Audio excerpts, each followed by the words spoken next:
Good vibes and high tides. Good vibes and high tides. Hello, hello. Welcome in. Welcome in. I'm Globie's Maeve Morveren. I am a corporate heiress Selkie, and I do podcasts and shows. My favorite podcast is called Who Are You Really? Who Are You Really is a podcast made specifically for trying to ask intimate but not revealing questions about someone. And today we have Yenna, who now you guys know. I would hope that you guys know Yenna after this, but um I hope you guys know. No, what am I saying? Oh, I bet now you guys know. Yeah, me and Yenna actually were able to do a collab where Yenna put me through working out. Just to let you know, I'm a Selkie, which is basically like half human seal. And seals are not notorious. That's why my ass hurt for like a week. A week. It was devastating. But let me go ahead and undeafen and let's meet. Hyena. Hello. Hyena. Hyena. I want you to know. Hold on. Okay, can you do your intro and then I'll say it? Yes. Hyena, everyone. Welcome into Maeve's Who Are You Really podcast episode 8 with me, Yenny Youngblood. I'm from Idlecore. Wow. It's me, Yenny Youngblood. Oh, I love it. This is so good. I was like, oh, a full intro. Thank you. I'm from Idlecorp. I'm a hyena VTuber. I do a lot of endurance streams and challenges that I self-impose and stuff like that. I also yap a lot. I sing a little bit. And yeah, it's me in a nutshell. Pleased to meet you guys.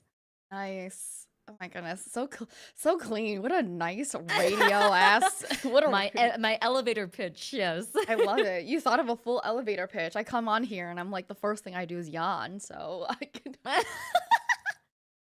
Oh my gosh. Yena, I want you to know I literally just understood how to pronounce your name through hyena. Hyena.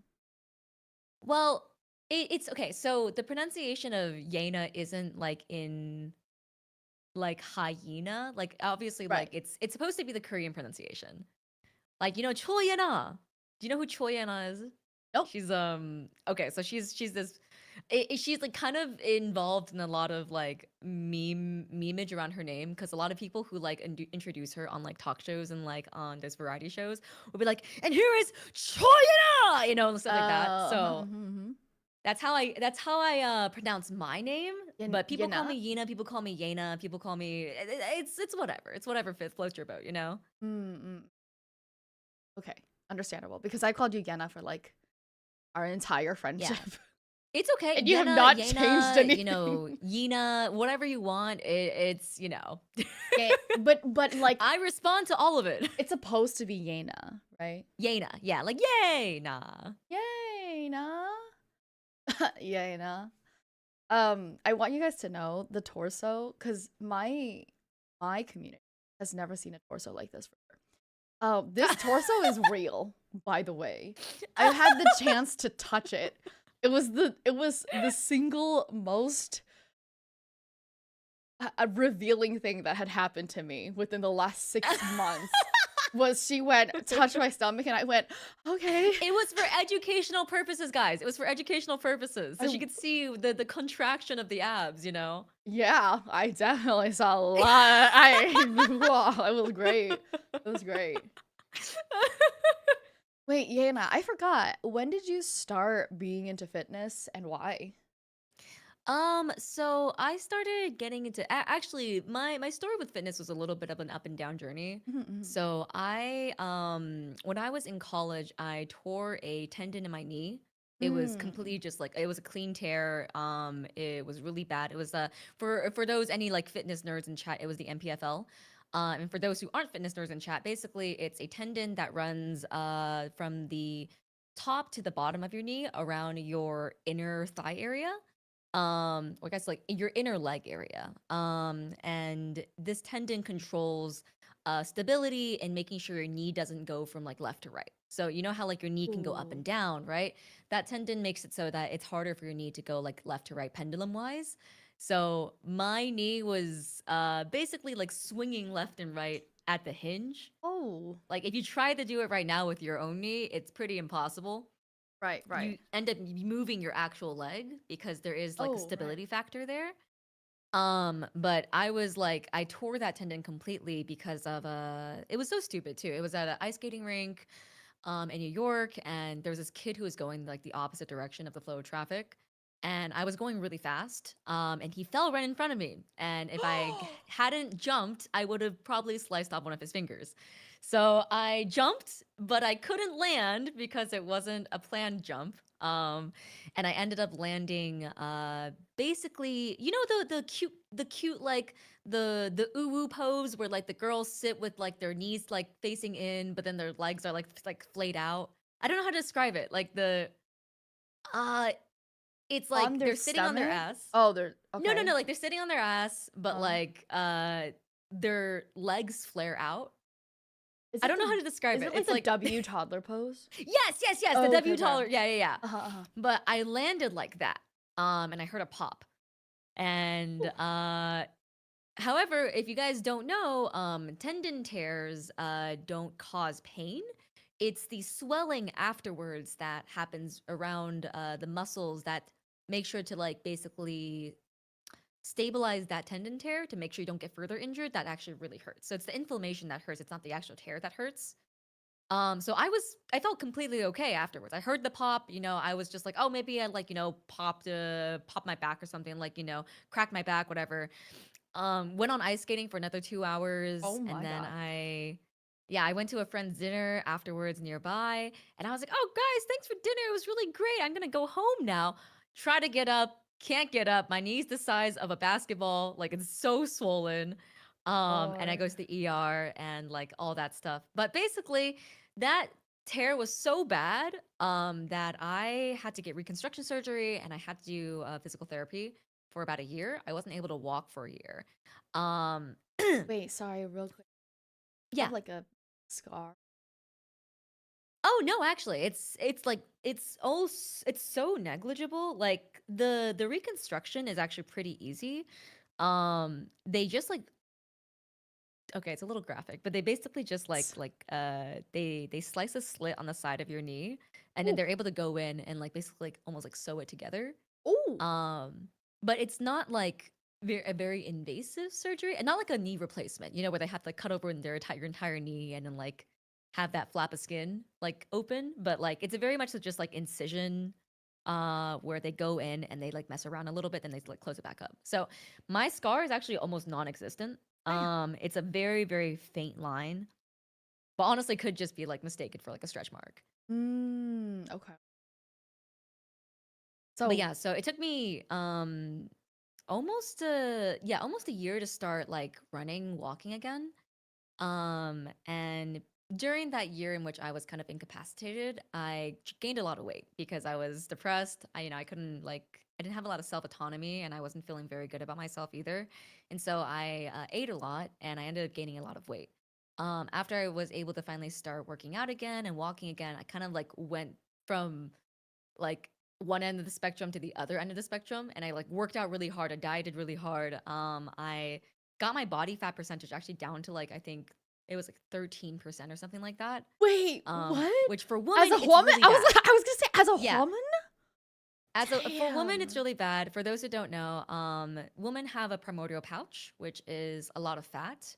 And because of that, it's typically not recommended for women to go under like 18% body fat, just because any lower than that, you're basically kind of endangering yourself. You might have hormonal imbalances and stuff like that due to a lot of fat cells also controlling things with estrogen.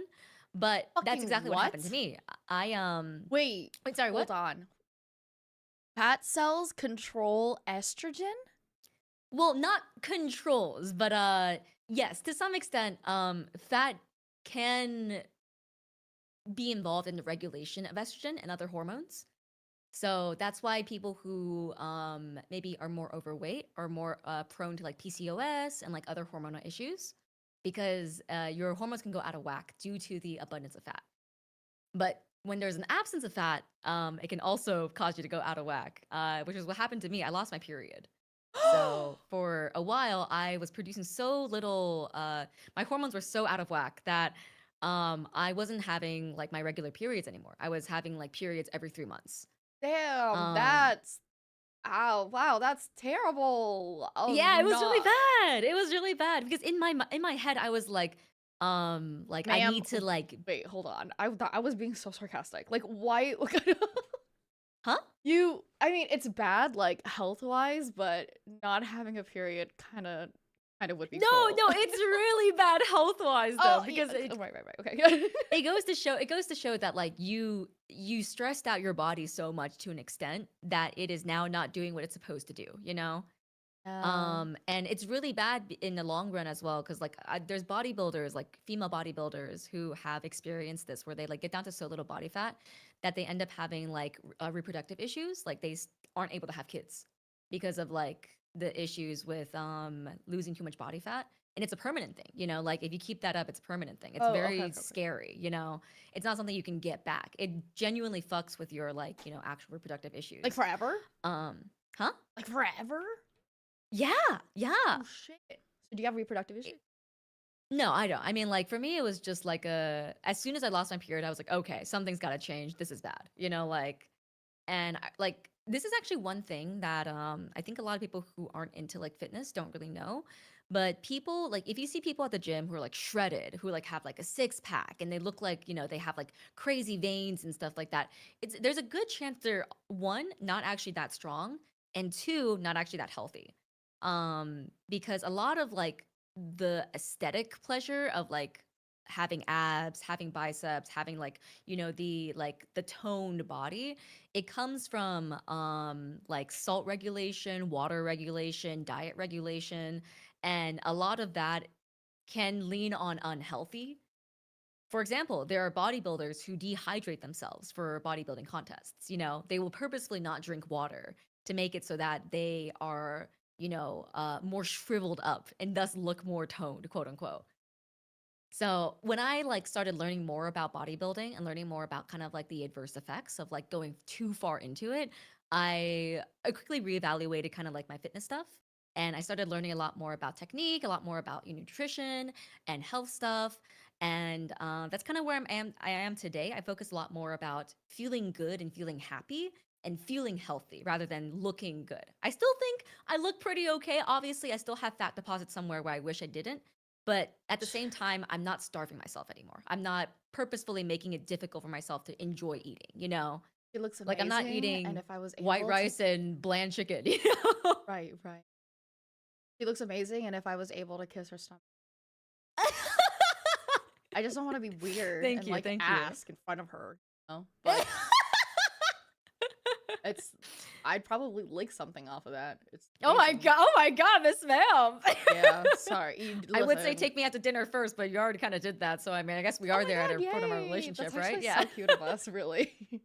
Wait, so you spent, like, all this time then, specifically, personally choosing to do all this extra research about fitness and Mm-hmm. diet and hormones and everything.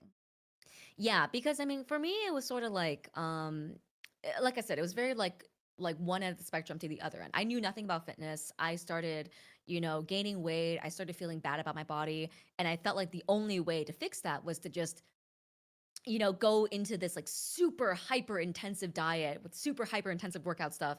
And although I think I looked really great, like I looked really good, I wasn't very happy, you know? Like Right. I built up a lot of really bad body dysmorphia. Like this is another thing that I feel like people don't talk about enough in the fitness community is that the more you try to strive for a certain type of body, the more dysmorphia you're going to feel about even the slightest change. Like I know some people who like in my eyes I think they're beautiful, I think they're shredded, I think they're, you know, the pinnacle of like a fit body, and then they think they're fat, you know? And it's like it's really bad because in the fitness scene, um there's a lot of influencers who also will purposefully only post them at their best, you know? Mhm, They'll post mhm. themselves at their best. They won't post, you know, their bloatedness. They won't post the days where they're not feeling like at their pinnacle. And a lot of people get deluded into thinking I have to look like that all the time. But that's just not realistic. There will be days where you'll eat too much salt and you'll get bloated. There'll be days where you're just bloated for no reason. There'll be days where you need to drink a lot of water because you're thirsty, et cetera, et cetera. And that's just being human, right? But it's a very I think undiscussed topic within the fitness scene that I didn't realize until I started researching more into like nutrition and like health related things that aren't fitness, Yeah. And that's kind of how I got into fitness myself. It was through a process of consequence, but I think I am a better and more well-rounded person when it comes to like my health because of it. Oh, I mean, that's good. That's very, very good that, you became like a better person, not just for yourself, but for your own body. Um, Mm-hmm. how long ago was the tear? Oh man, I think it's ooh, it was my second year of college, so that was about ooh. Oh, Ages ago? 11 years ago. Hold on. 10-ish, 11 years ago. I'm doing math. Hold on. It takes a while for me to do math. Oh god. Oh fuck, dude, I'm old. Oh no. Wow. Oh god. I see. It's true. The age of 30 is in demand. The 30s are in demand right now.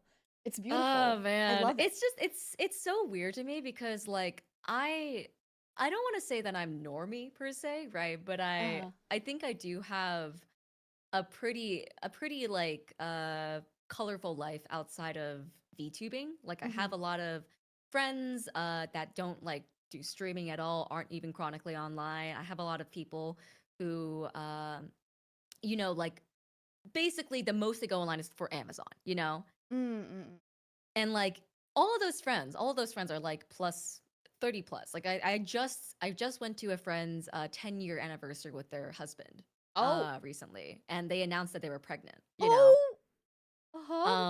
no, super happy for them. It was very very fun to see everyone so like it was so cute because I think they had been trying for a while. And so there were some relatives there that like were crying and stuff like that, and they were all super super emotional about like their announcement. It was really cute, but like I have a lot of friends in that like sphere, I guess.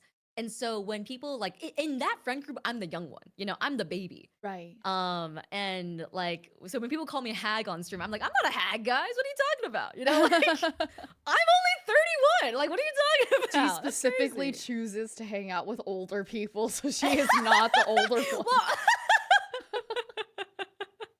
oh my God. I just gravitate towards the older crowd. You know what I mean? Like, I feel like a lot of people do. It's just I feel like it's easier to hang out with older people. I mean, hey man, it's like when you're born in an era that doesn't really understand the younger crowd per se. Like even now in the VTubing scene, I still have I have trouble interacting with some of the younger crowd, because I'm like, yeah, skippity toilet, and then they'll say some things like, what was something that, oh yeah, I recently started using the word crash out because I usually I would just say I'm losing it, like I'm gonna lose it, like I'm gonna lose it, et cetera, et cetera. But like someone else said crash out recently. I was like, what does that mean? Oh my God. Right. But now I use it very, very often. That's kind of crazy. It's a very fun word to say. It's kind of crazy because I feel like crash out, like, I don't know, the context isn't that bad. the context would have given it to, oh yeah, that sounds terrible thing. That sounds like something I do often. Okay, perfect. I'm crashing out, yes. I'm crashing out. Damn, 11 years ago. So it took 11 years ago, and then I assume like that's when you started doing your whole fitness journey forever. Yeah, I would say like it was college that really made me like want to appear a certain way to people, because I think it was also because at a certain point I felt like I was almost working out for other people, if that made sense. Like I documented like my gym journey, you know, and then like I would have people like, because I used to cosplay, and like I documented my gym There journey we on my go. cosplay page. And like I used to have people like come to me and be like, oh my god, like you inspired me to work out, like, you know, like I started, you know, like dieting, and I started, you know, like taking my health seriously because of you and stuff like that. And I almost felt like I had an image to upkeep, you know? Like I was known as the gym boy, you know? And like that kind of made me, it kind of put me into a mental state of like, I have to keep up this appearance, or else like, you know, what'll happen to the people who said they felt inspired by me, you know? Like but because of that, it oftentimes felt like I was working out for other people more so than myself. And to some extent, it was motivating, you know, but it wasn't healthy for me. Like I started really like I started hyper tracking my macros and my micros and stuff like that, making sure that I was getting only a certain amount of calories, and I was always in a calorie deficit and stuff like that. It was really, really intensive and really stressful. And it became, after I left college and after, you know, like COVID hit, and I got some time to just spend at home without having to go to the gym, without having to do all that. I started really reevaluating like how I approached like health and fitness. And that was when I kind of started researching more, looking into like how to do stuff more well-roundedly and stuff. And yeah, now I'm here today, and now I take it at my own pace. I definitely am not as fit as I was, you know, back like 7 years ago. But I feel like I'm stronger. I feel like I'm more conscious of my health and stuff like that. And end of the day, I think that's all that matters, right? Yeah, that's true. It is all that matters. I mean, I think all of us kind of fall into that often, where it's like, oh, somebody is giving me, you know, good things to say whenever I'm doing this. Mm. Like, let's continue doing that. The full pattern recognition we Exactly. talk about, Yeah. right? Oh my gosh. Um, it's kind of amazing because I feel like every single time I even have the, I don't know, the one night where I'm like, you know what? I'm gonna get, you know, into fitness. I'm gonna give a shit. And then I look it up, or like I go and I look up stuff. It's hard to find what really is true about fitness, because I feel Yeah. like fitness, the community there has so much of misinformation, right? Yeah, Is it's that the not even word? just that. It's also more so that like the fitness scene is a lot about selling product, Mm. unfortunately. Mm-hmm. Because if you see a lot of like fitness influencers and stuff, oftentimes they will always be also selling some sort of thing to you, you know? Mm-hmm. What do you Um mean I don't have to buy specifically Pilates bands? but I think like that ends up it becomes it's so commercialized. That's the issue, right? Yeah, yeah. But like realistically, you can do very intensive workouts and very intensive training even just at home with like things around the house. Like you can do stuff with your doorway. You know, you can do stuff just on the ground. You can do stuff using your bed, using your couch. You know, like there's a lot of things you can do just with things in your space. But a lot of online things will try to sell you like, oh, you need protein powder, you need creatine, you need amino acids and stuff like that. And yes, while those things can be good once you're getting into it more seriously, I literally was gonna ask. I people, was gonna be like, I mean, do I need them? I mean, no, you don't need them. Okay, okay. Realistically, you don't need them at all. But Mm. it's like, for example, for me, right? Like the only thing I really take is protein powder and creatine occasionally. Mm. Creatine just because it's good for muscle recovery. It'll help you recover faster, but there are side effects that people may not like. Like one thing is that I get really dry mouth when I have Mm. creatine. So I end up getting really dehydrated. I feel really, really like dry in my throat and in my mouth, and no amount of water can kind of quench it. So it's sort of like a, do you want to have that as a side effect for when Yeah, you take those things? You know, yeah. it's not necessary if you're just looking to get healthy. If you're looking to bodybuild and stuff like that, it might be something worth considering because it can help you recover faster. But from an entryway standpoint, the only thing you really need is a good diet, Mm. aka like eating protein, eating Yana, fats, eating carbs, you know, like just eat a well-rounded meal. yeah, Yana, I have a question. Mm. How do you, how do what is your main motivator for researching forever. Like, how are you so good at just sitting down and I going, you know honestly, what? This is what I want to do. This is what I'm learning. And then I'm going to do it. Like, how do you get out of bed? I think for me, it's a little bit of like a I I think this might just be a personality type because I'm the type of person who Oh. I like reading Wikipedia pages. Like I enjoy Oh. looking into things and understanding like how things work before I Oh, actually a good way to put this, a really good way to put this is recently in the Minecraft event there was this really complex mod that was installed called Create. Create Mm-hmm. is basically this mod that allows you to make machines and automated systems using cogwheels, power systems, and a bunch of other stuff. Mm. But it's also really complicated. And I think for a lot of people, that sort of complexity would be a little intimidating. But for me, it was like, oh, this is a challenge. Like this is a challenge for me Mm. to understand it. I'm going to research into it. I'm going to understand it so that I can make stuff from it.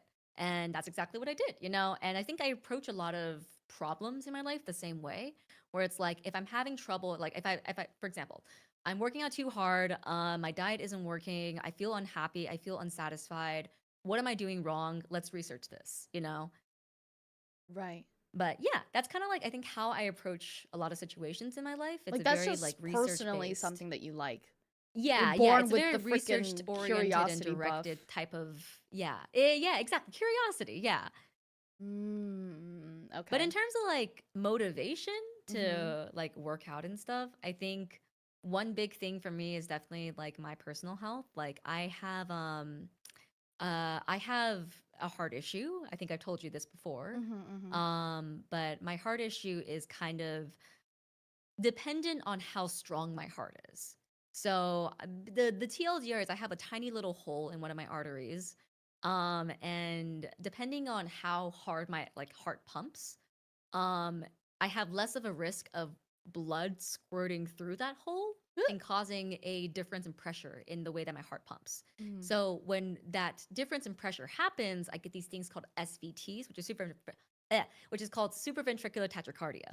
Mm. SVTs are basically what happens when your heart's either electrical systems or the pressure in which it pumps goes a little bit out of whack, and it ends up making your heart beat really fast to compensate. Um, Mm. so when I have SVT episodes, my heart pumps at around 160 to 200 at resting, which is obviously not good. It's very stressful on my heart. She's But like, obviously not good. And I'm like, yeah, obviously. I totally know well, about heart rate and with the BPMs. your resting heart rate should be around 60 to 80ish. Oh shit. So Okay, well that's yeah. different. That's So my resting heart rate during SVT episodes goes basically double that. yeah, Which yeah. is very not good. Have you ever been in love? What is that like? Are you asking in relation to the heart stuff? Or Yes, I'm asking in relation to the heart stuff.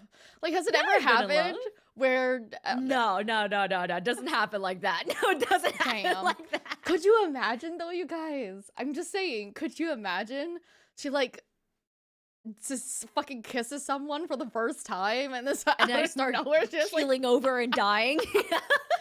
oh man, nothing funnier than keeling over and dying. My bad.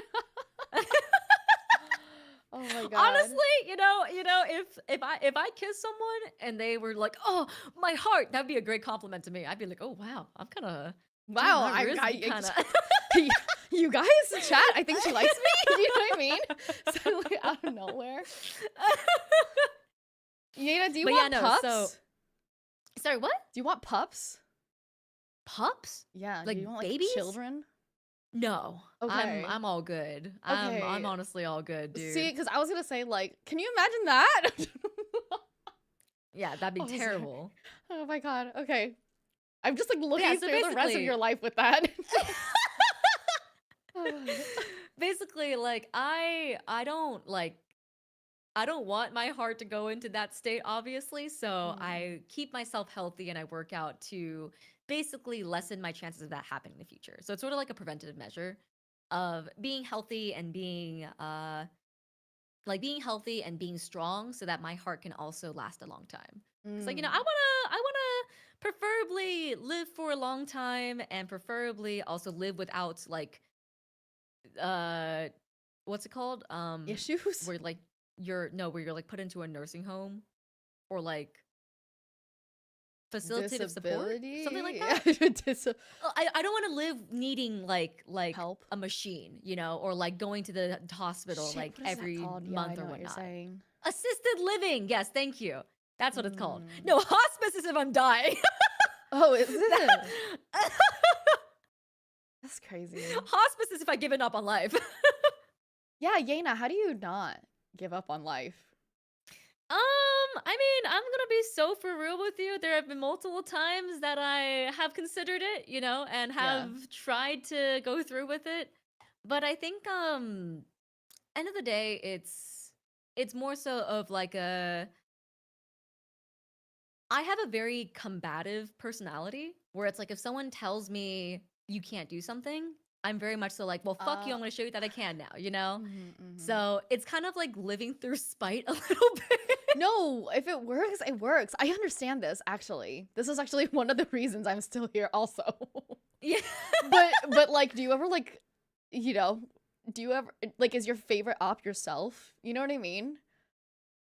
Mm, Do you feel like yeah. it's you fighting you where you're like, okay, I understand what's happening right now, but I could do better. I don't know because I think there's a lot of times, like for example, like I have a lot of health issues, right? I'm immunocompromised, got a heart issue. I have had multiple other organ issues throughout my life that have led to uh, not any issues now, but like for Mhm. example, I have a scarred left kidney, I have a scarred lung. I've had a lot of other organ issues that have made me as not of like a normal average person. Mhm. um, And she's still kicking it, everyone. I'm still kicking it, guys. I haven't kicked the bucket yet. Yeah. But I think like there was a period of my life, especially during college, where I was always feeling a little bit like, why me? Mm-hmm. Like why did I get hit with the misfortune of all these things? Like, remember, there was this a bit of a depressing core memory, but I had a core memory of being alone in my dorm during Christmas because everyone else went back to their families, Mm-hmm. and I didn't go back to mine because I don't have a great relationship with my parents. Mm-hmm. But I ended up staying at my dorm.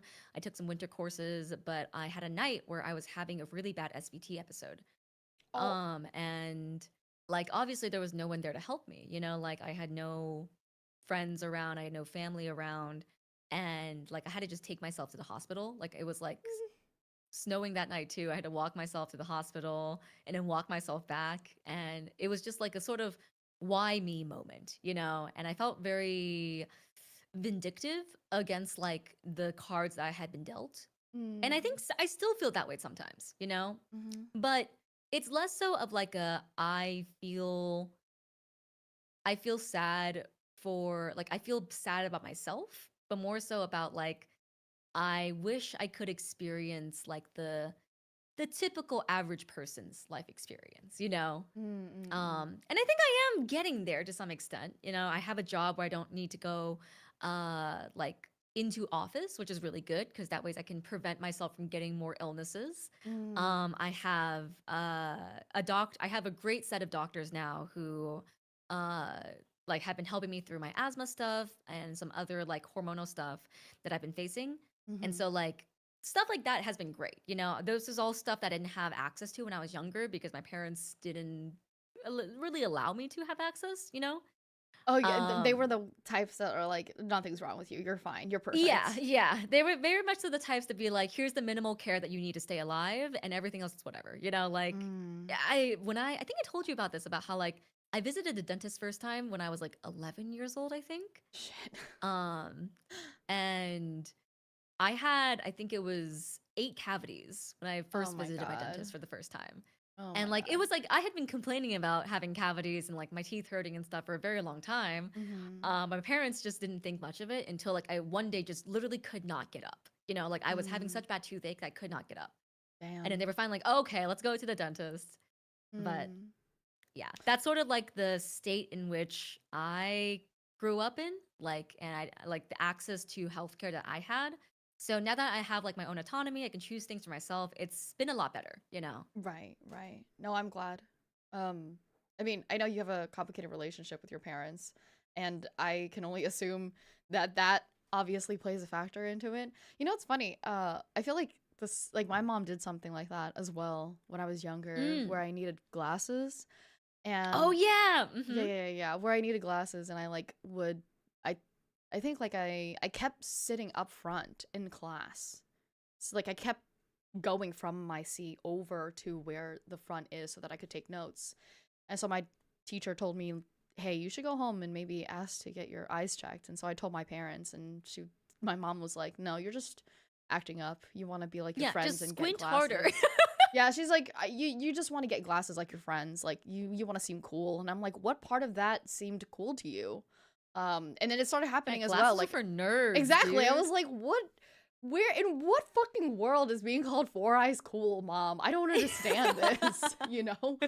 And, like I would watch Korean drama with her like at night, right? And I would sit up so Mm. that I could read the fucking subtitles. And she's like, "Sit back down.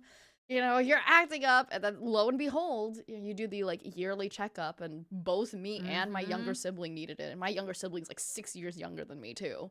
And my mom calls my father, and she was like, "What did we go? Where did we go wrong? What happened? Why are they blind?" And it's like, dude, can you fucking chill?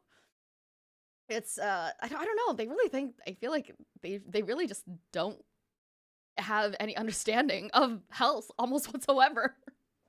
Yeah, and I get it, right? I think it's like it partially comes from the fact that like they didn't receive this type of Right. supportive care growing up. Like my mom and my dad, you know, like uh they never like went to the dentist until like they were adults, you know? How many teeth do they have Um left? that's what I'm saying. My mom has dentures now, you know? Like Oh, brilliant, brilliant. yeah, my mom has dentures now. My dad cracked three teeth that had to get one of them had to get pulled. Oh You my know, one of them is still god. like recovering today. It's like you know, it goes to show. It's like Yeah. Dude, is it fucked up for me to be like, well, serves them right? Like, is that fucked up? I mean, it's your I parents, so mean, listen, man, it is the consequences of your own actions, you know? yeah, yeah. Which kind of sucks too, because it's almost like they weren't raised the same way either, you know. So it's not even that you can hate on Hmm. them so much, but also But also, I Jesus. think it's to some extent, it's like you're adults. You can do your own Yeah, research, you yeah, know? yeah, Like yeah. you are able to keep up with the times. Like, for example, you know, I didn't know anything about getting pap smears, you know? Like Mm-hmm. no one taught me that. But, you know, I did my own research as to like how often women are supposed to get pap smears, how often you're supposed to get tested, you know, stuff like that.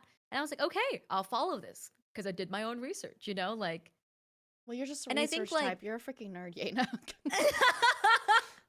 But I think that's what I mean. It's like, you know, like the information is out there and it's not like we're living in the stone ages where like we just don't have access to like, you know, information anymore, you Uh-huh. know? Uh-huh.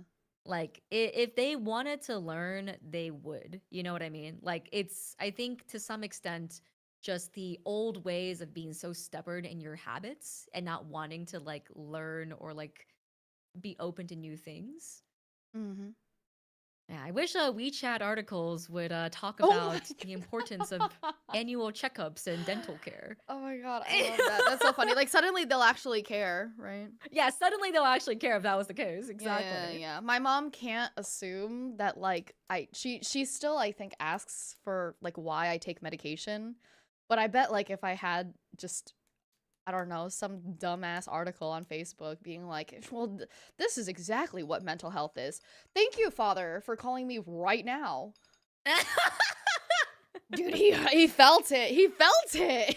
He was feeling it. Yeah, yeah. Like suddenly they'll actually care. They'll call me and they'll be like, "Hey, have you heard of this thing called depression? I heard it's been going around. You should be careful." You know what I mean? Oh my Aw. god. Okay, Yana, I'm so sorry, but you seem the type that I'm going to do a debuff list on you. Okay. I'm writing it down right now. We will Oh. wrap up at the end and be like, these are all the debuffs that you had.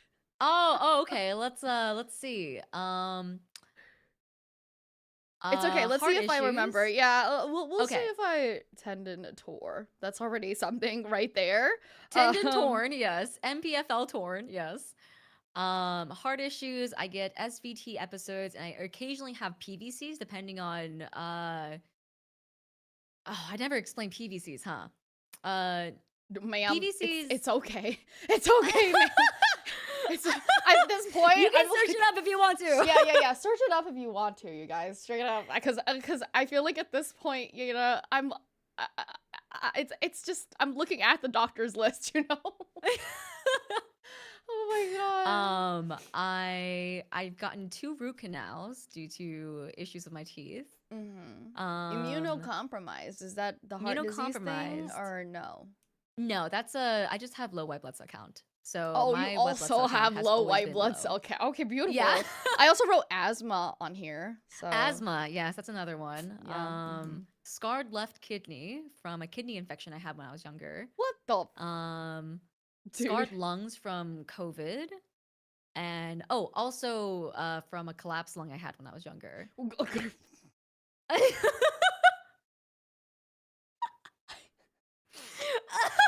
I have osteoarthritis that I've been going to therapy for. What the fuck is even that?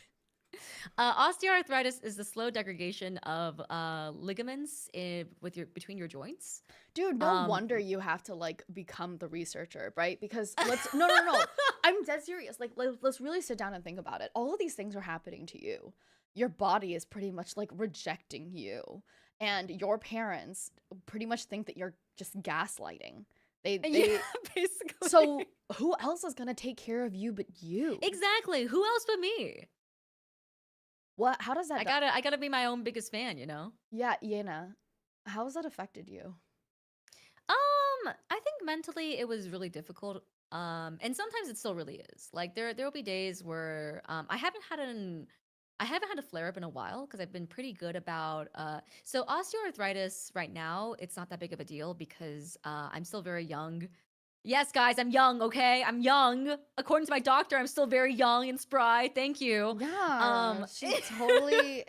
Real quick, let me just look up how long do hyenas live?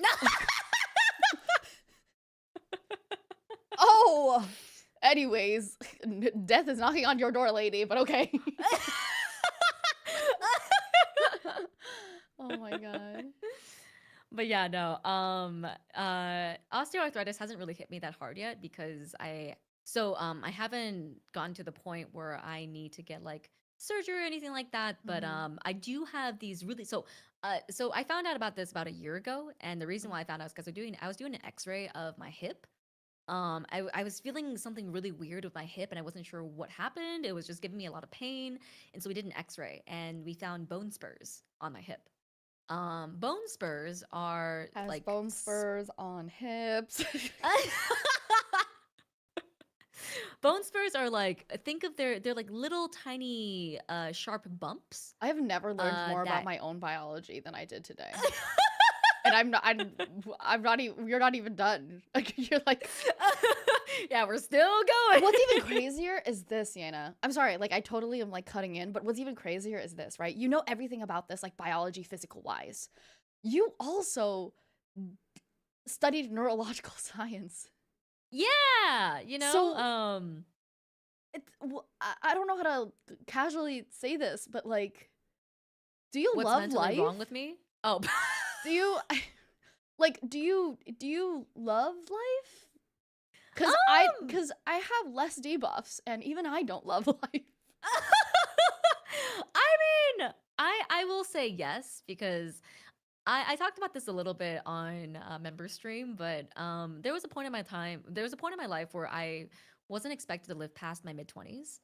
And Right. there was a lot of like dealing with kind of like my own mortality and like thinking about, you know, how was I going to approach the last remaining years of my life? Because obviously, like when you're like, you know, 10 years old, your mid-20s seems so far away, you know. Right. But as I got older, kind of with that kind of mindset, it started feeling like it was going to come closer and closer faster. Uh-huh. And so I dealt a lot with like, especially at a young age, I dealt a lot with thinking about like, how was I going to spend the rest of my life? What was I going to do with like, the last like 15-ish years I had left? Mm-hmm. And because of that, I think I ended up holding a lot of appreciation when I, eventually started getting better.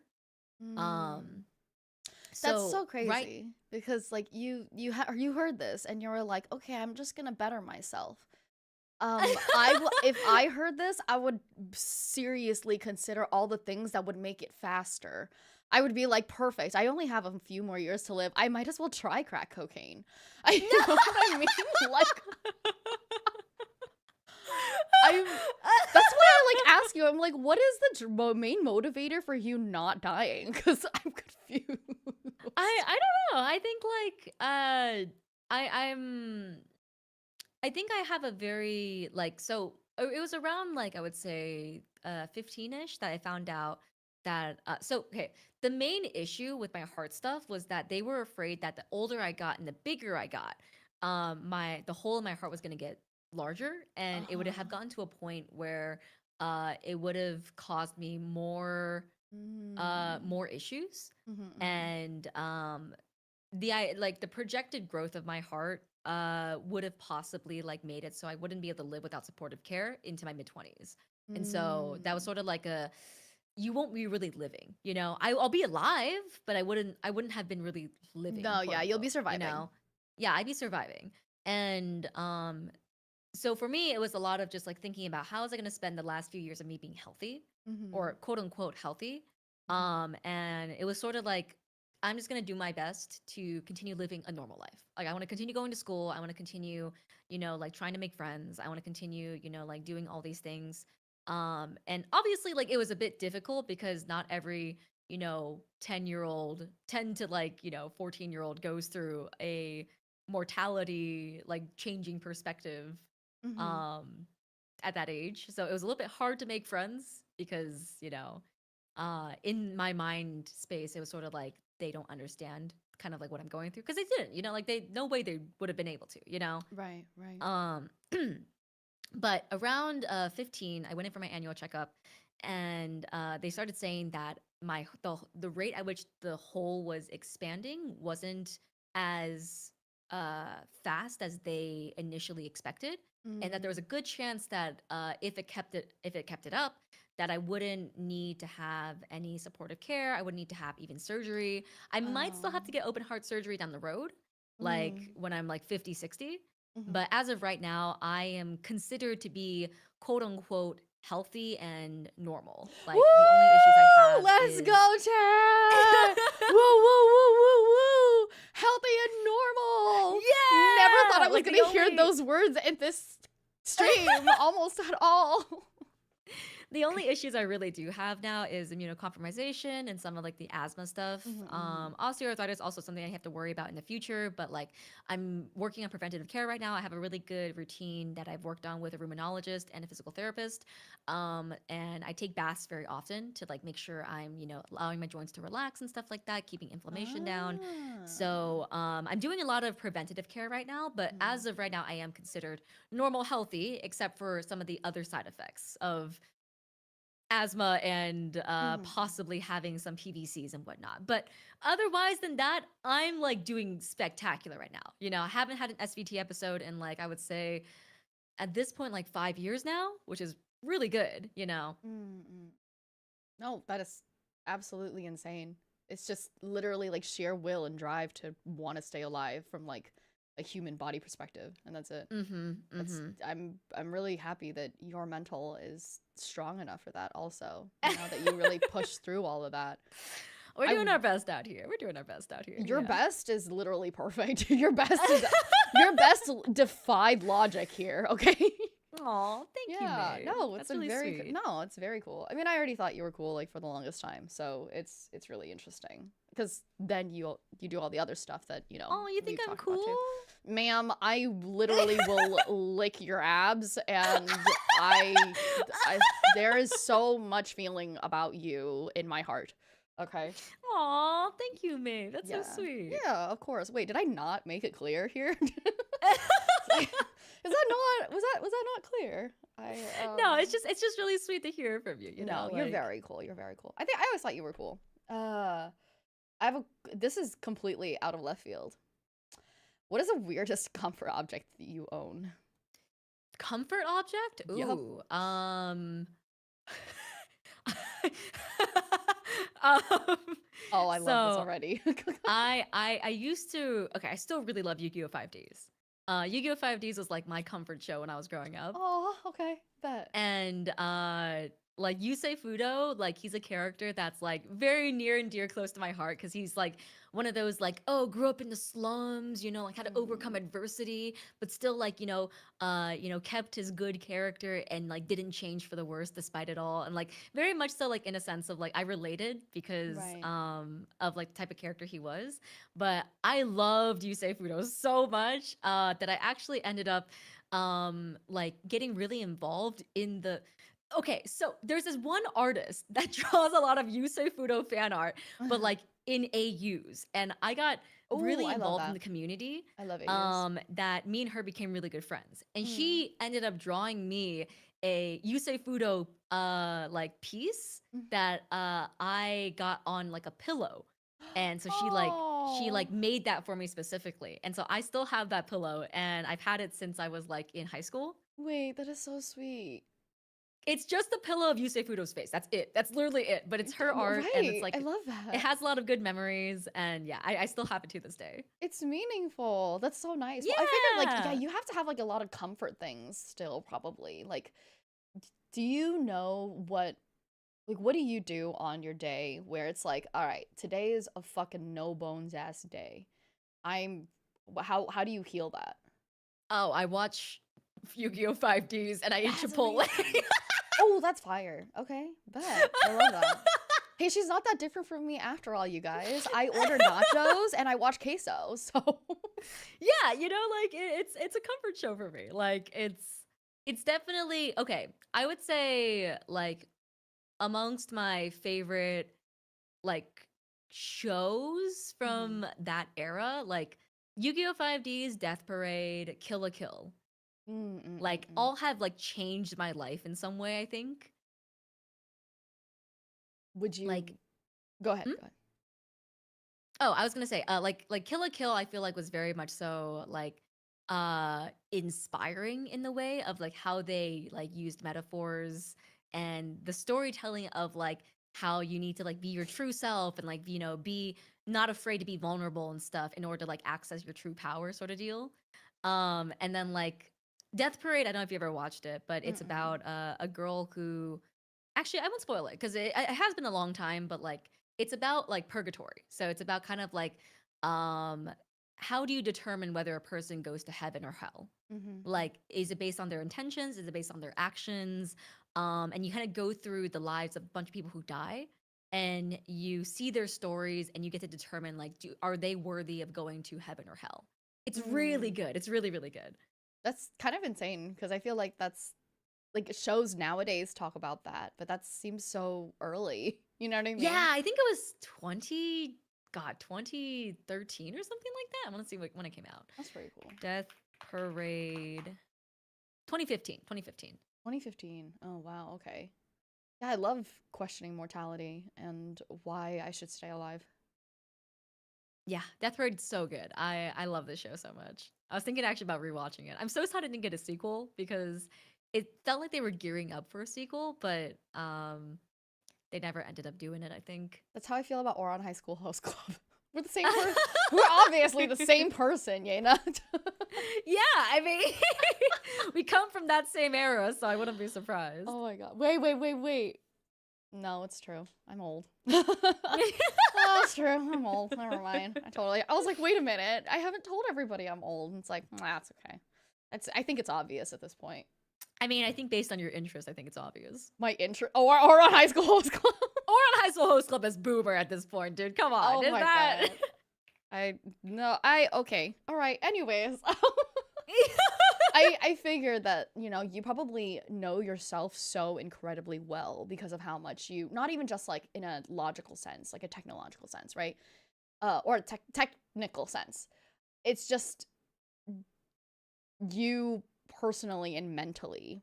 Do you ever feel like now you have the ability to see almost to the future? Like, okay, I know that I'm about, like, this is the kind of stuff that I'm like thinking of when something like this happens. I need to like lock that down. Could you explain that a little bit better? Sorry. Yeah, no, you're good. So, you know how sometimes I'm like, no, how do I say this? Sometimes you wake up in the morning and something happens, and the way that you react Mm. to it is like, oh, okay, maybe today I'm feeling a little bit more sensitive. Do you stop? Can you tell that? Can you tell that moment? Oh, yeah, I definitely think I can.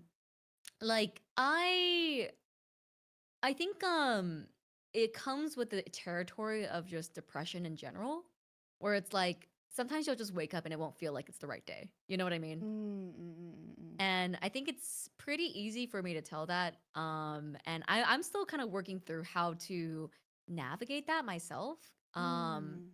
Like there's a lot of days where I'll feel like that and I'll just be like, I'm just gonna push through, you know? I'm just gonna like, like power through it. Like we'll just take it easy today, but I'm gonna get done what I need to get done. And then sometimes that ends up not being the right choice because I'll either react a certain way towards something that I didn't mean to, or like something will stress me out more than it has to because I've already been in like a not super good mental space. But that's actually still something I'm trying to figure out myself. Like, where is my boundary on that? When do I need to take a break and stuff like that? But I've been doing better at it, I think. What about you? Do you feel like like when you're feeling like particularly sensitive or like more easily prone to like negative emotions? Sometimes I just give myself the day off. I'm just like, you know, I woke up real tired today. It's over. Goodbye. Oh, You know, that's it. It's that's so I will valid. see That's so you in another valid. 2 days, you know. No, that's so valid. Yeah. I think sleep is usually my biggest issue. I'm really bad with my sleep.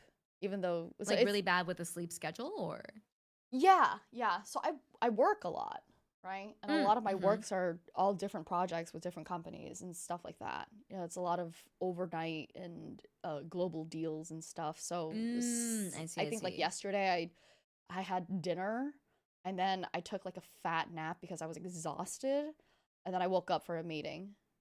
And Oh, you know what I geez. mean? So it's just kind of like, all right, well, where can I put in a culmination of 8 hours at some point in my life? Ah, I see, I Yeah, see. which is why like sometimes I know that my community, like I'll go really hard for maybe like a week or two or like a couple weeks depending on how great like the schedule's been going, and then something new will happen. So this past week I watched my cousin's baby, and so Oh. watching my cousin's baby made me wake up earlier than I usually do because I've been Ah, working uh-huh. like overnight, right?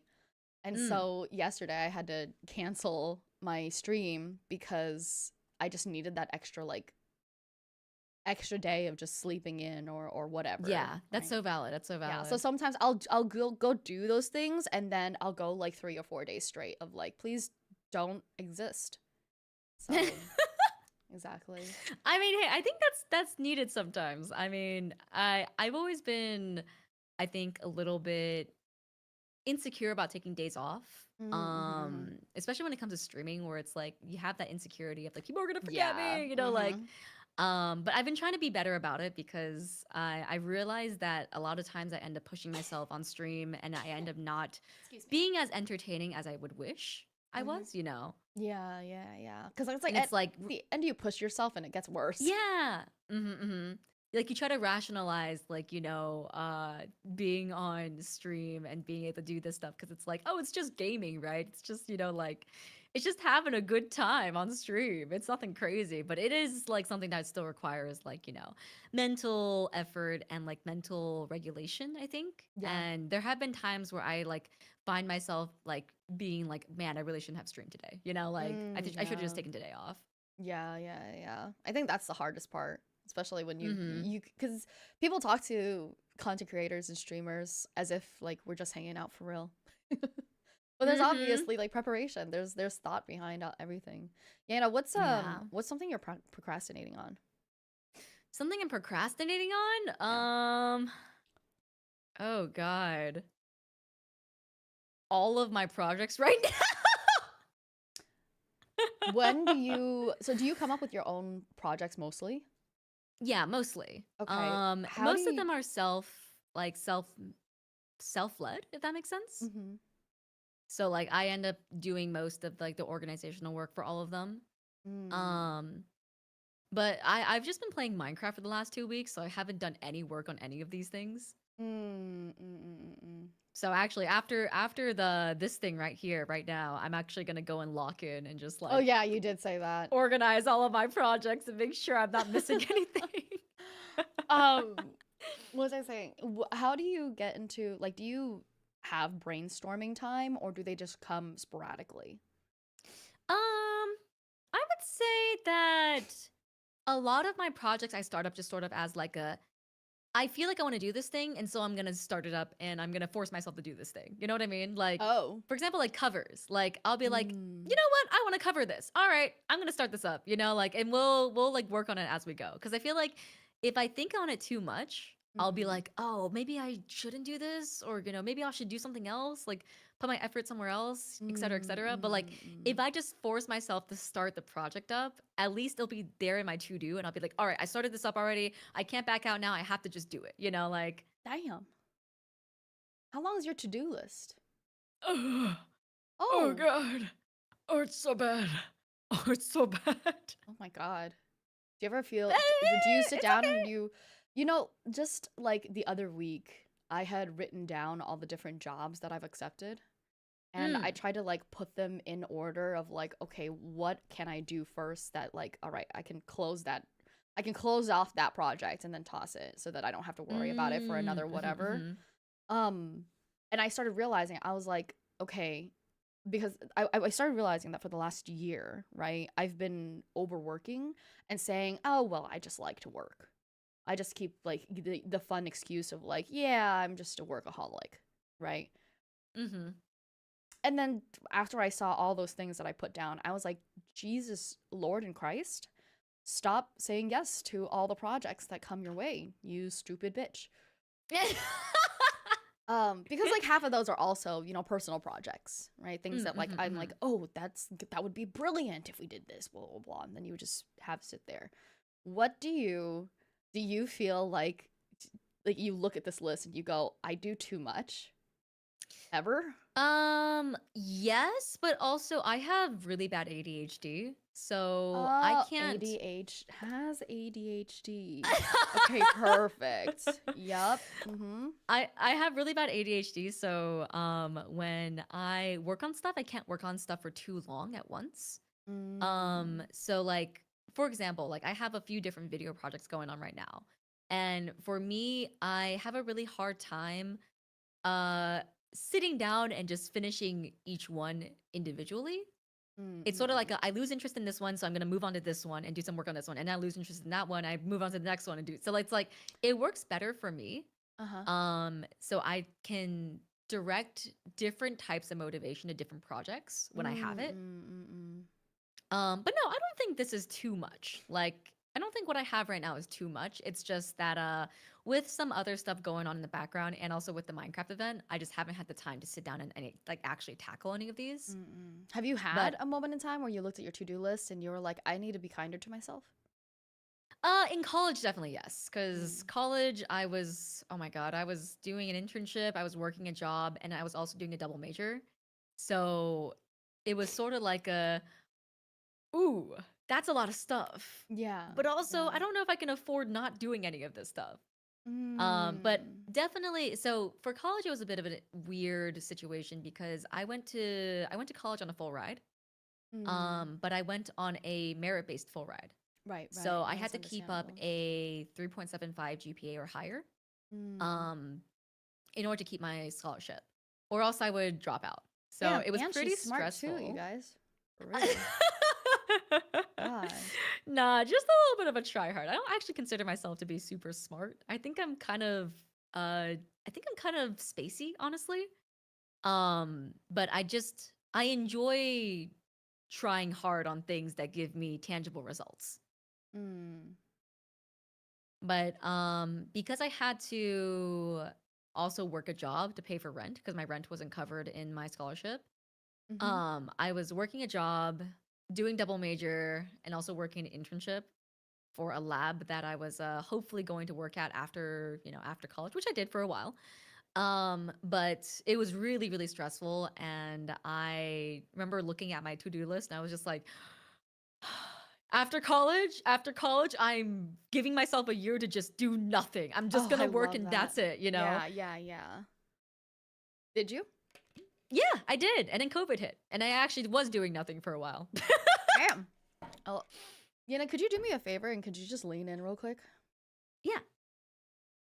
My community has never seen something like this, I don't think. Well, I mean, maybe they've seen it, but look at that, you guys. Isn't that crazy? Okay. It's pretty cool. It is so cool. Sorry. I was like, I kept telling myself, like, oh, I'm going to show this off to my community. And then I didn't for the longest time. Just started counting your debuffs instead. Yeah, yeah, yeah. Viewers are doing work. It's very, very cool. Yeah, it's super neat. So tell me something like the most recent thing of pride that you have. Ooh, well, we won the Minecraft event. That was pretty cool. You won it? You won the Yeah, my okay, team okay. won. Okay, I actually don't. I saw the Minecraft event, but I don't play Minecraft, so I didn't. I don't know anything about it. Why? How? What was the competition, and how did your team win? So, the Wild Frontiers event was a competition that was hosted by Kana. It was, I believe it was 7 different teams. Yeah, 7 different teams. 10 VTubers in each team, and the goal was to basically develop your nation slash country as fast as possible. So we started with nothing. We started with sticks and stones basically, and then we were basically trying to develop as fast as possible. And there were quest boards that we had to complete to basically show that we were developing. So one of the things that I was talking about earlier, the create mod, that was one of the things that you could do in this Minecraft server. It was modded. And you basically had to learn how to build a steam engine. You had to learn how to build trains, learn how to build like flying objects like planes and blimps and stuff like that. And then you had to learn how to like make automation, how to make gears work and stuff like that. The deploying machines and like pressing machines and stuff. So then you spent all your time after because you were enjoying it basically, to learn everything, and that's why you guys won. Yeah, we actually calculated it on a member stream last night.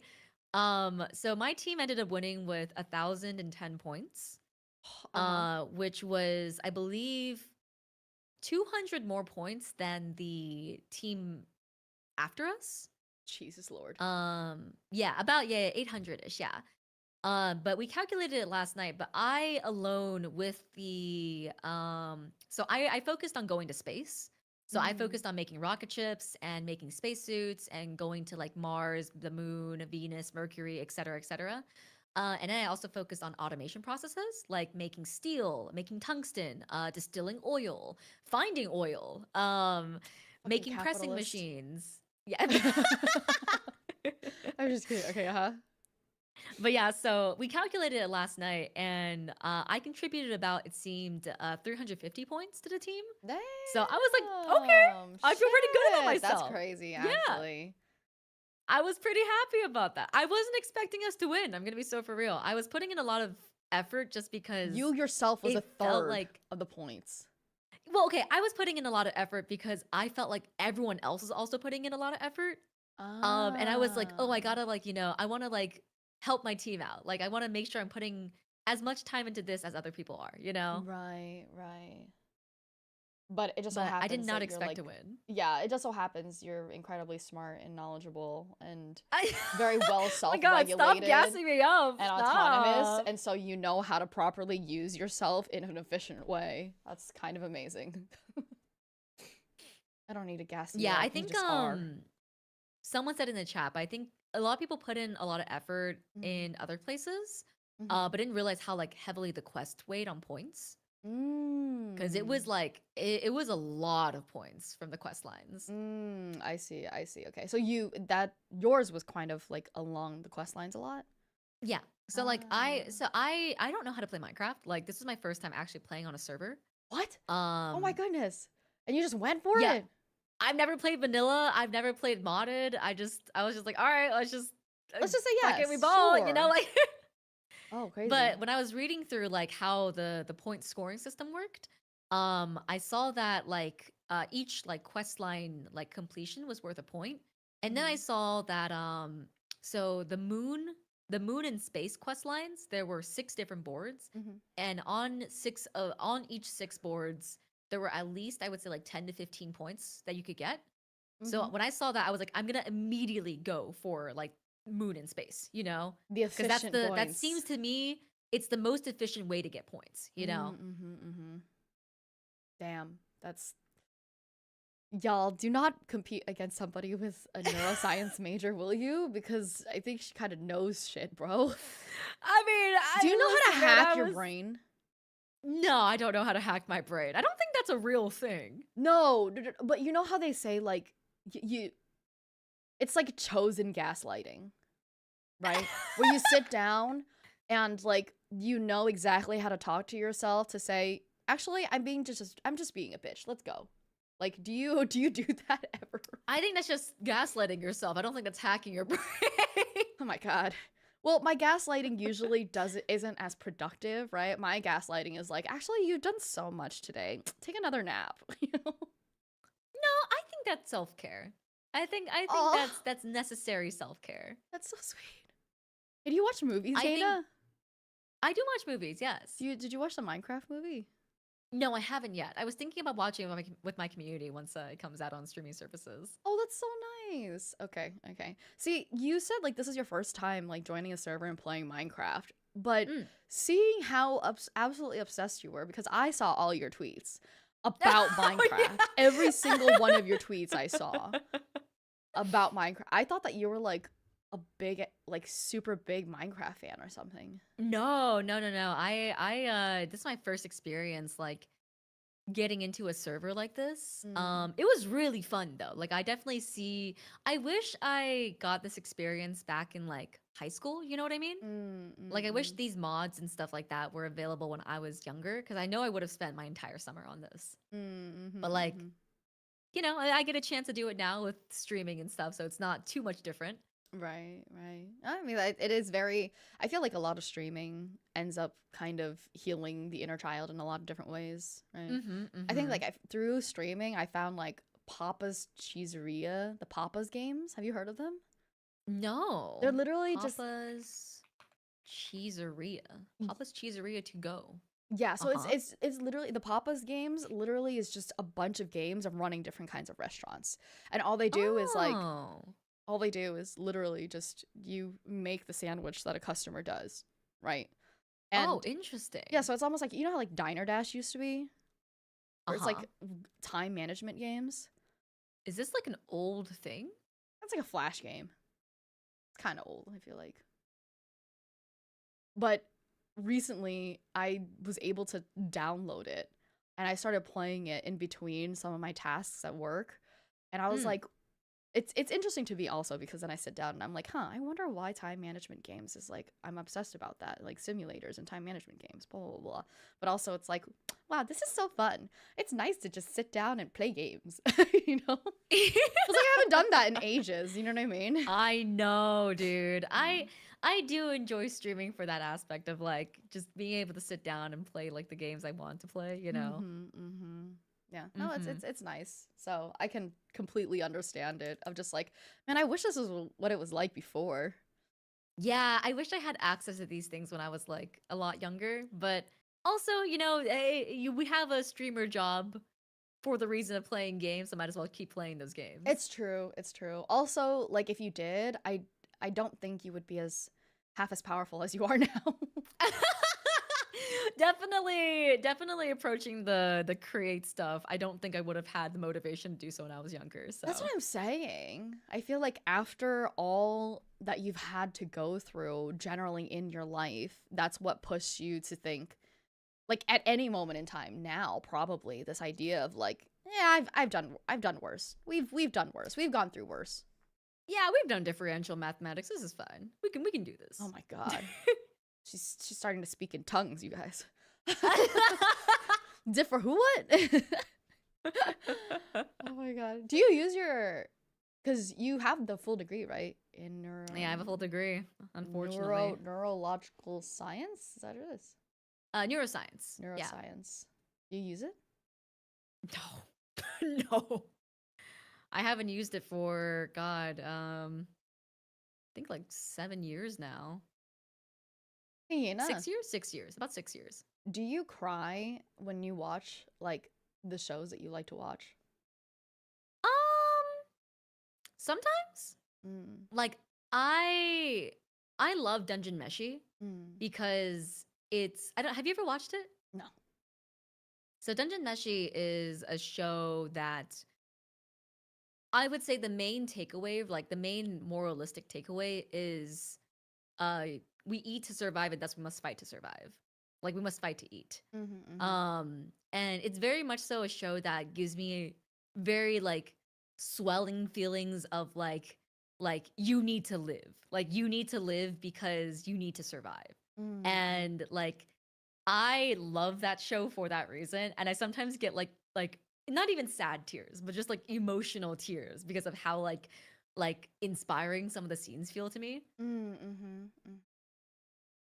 And But you'll yeah, I do don't it every usually cry time, when I or watch shows, I think. no? Not really. I mean like I Would you say that recently you're a watched crier? huh? Would you say that you're a crier at all? Mm, to specific specific aspects of media, yes. I cry a lot when it's like dealing with familial issues. Like Uh, when it's like fatherly bonding or like fatherly sacrifice, something like that. Um like when it has to deal with parental relationships, I think it's something that makes me a little bit more teary-eyed. Yana got that mommy Um and daddy issue. I got both of the issues, yes. I get that. But yeah, no, I usually don't cry. I think Mm. I'm pretty stoic when it comes to shows. Like I recently watched Free Run, Ah, yes. and some people told me that Free Run's first episode was like really sad for them and they cried in it. And I was like, I don't know. I felt like it was just like to me it was like okay, a little bit of a spoiler, but it's a first episode spoiler. So like someone dies in it that is a recurring character that Free Run like had traveled with in the past. Mm-hmm. And like people were saying that like his death felt really sad to to everyone. Yeah. But I don't know. It was sort of like for me, it was like he lived a good life. He went on a journey. Yeah, He it became sounds the like he did hero. You know, fine. like yeah, he did fine. You know, like Yeah. he got to see his party one more time before he died. You know, like he sounds like he had a great life. You know, Exactly. Exactly. No, I don't.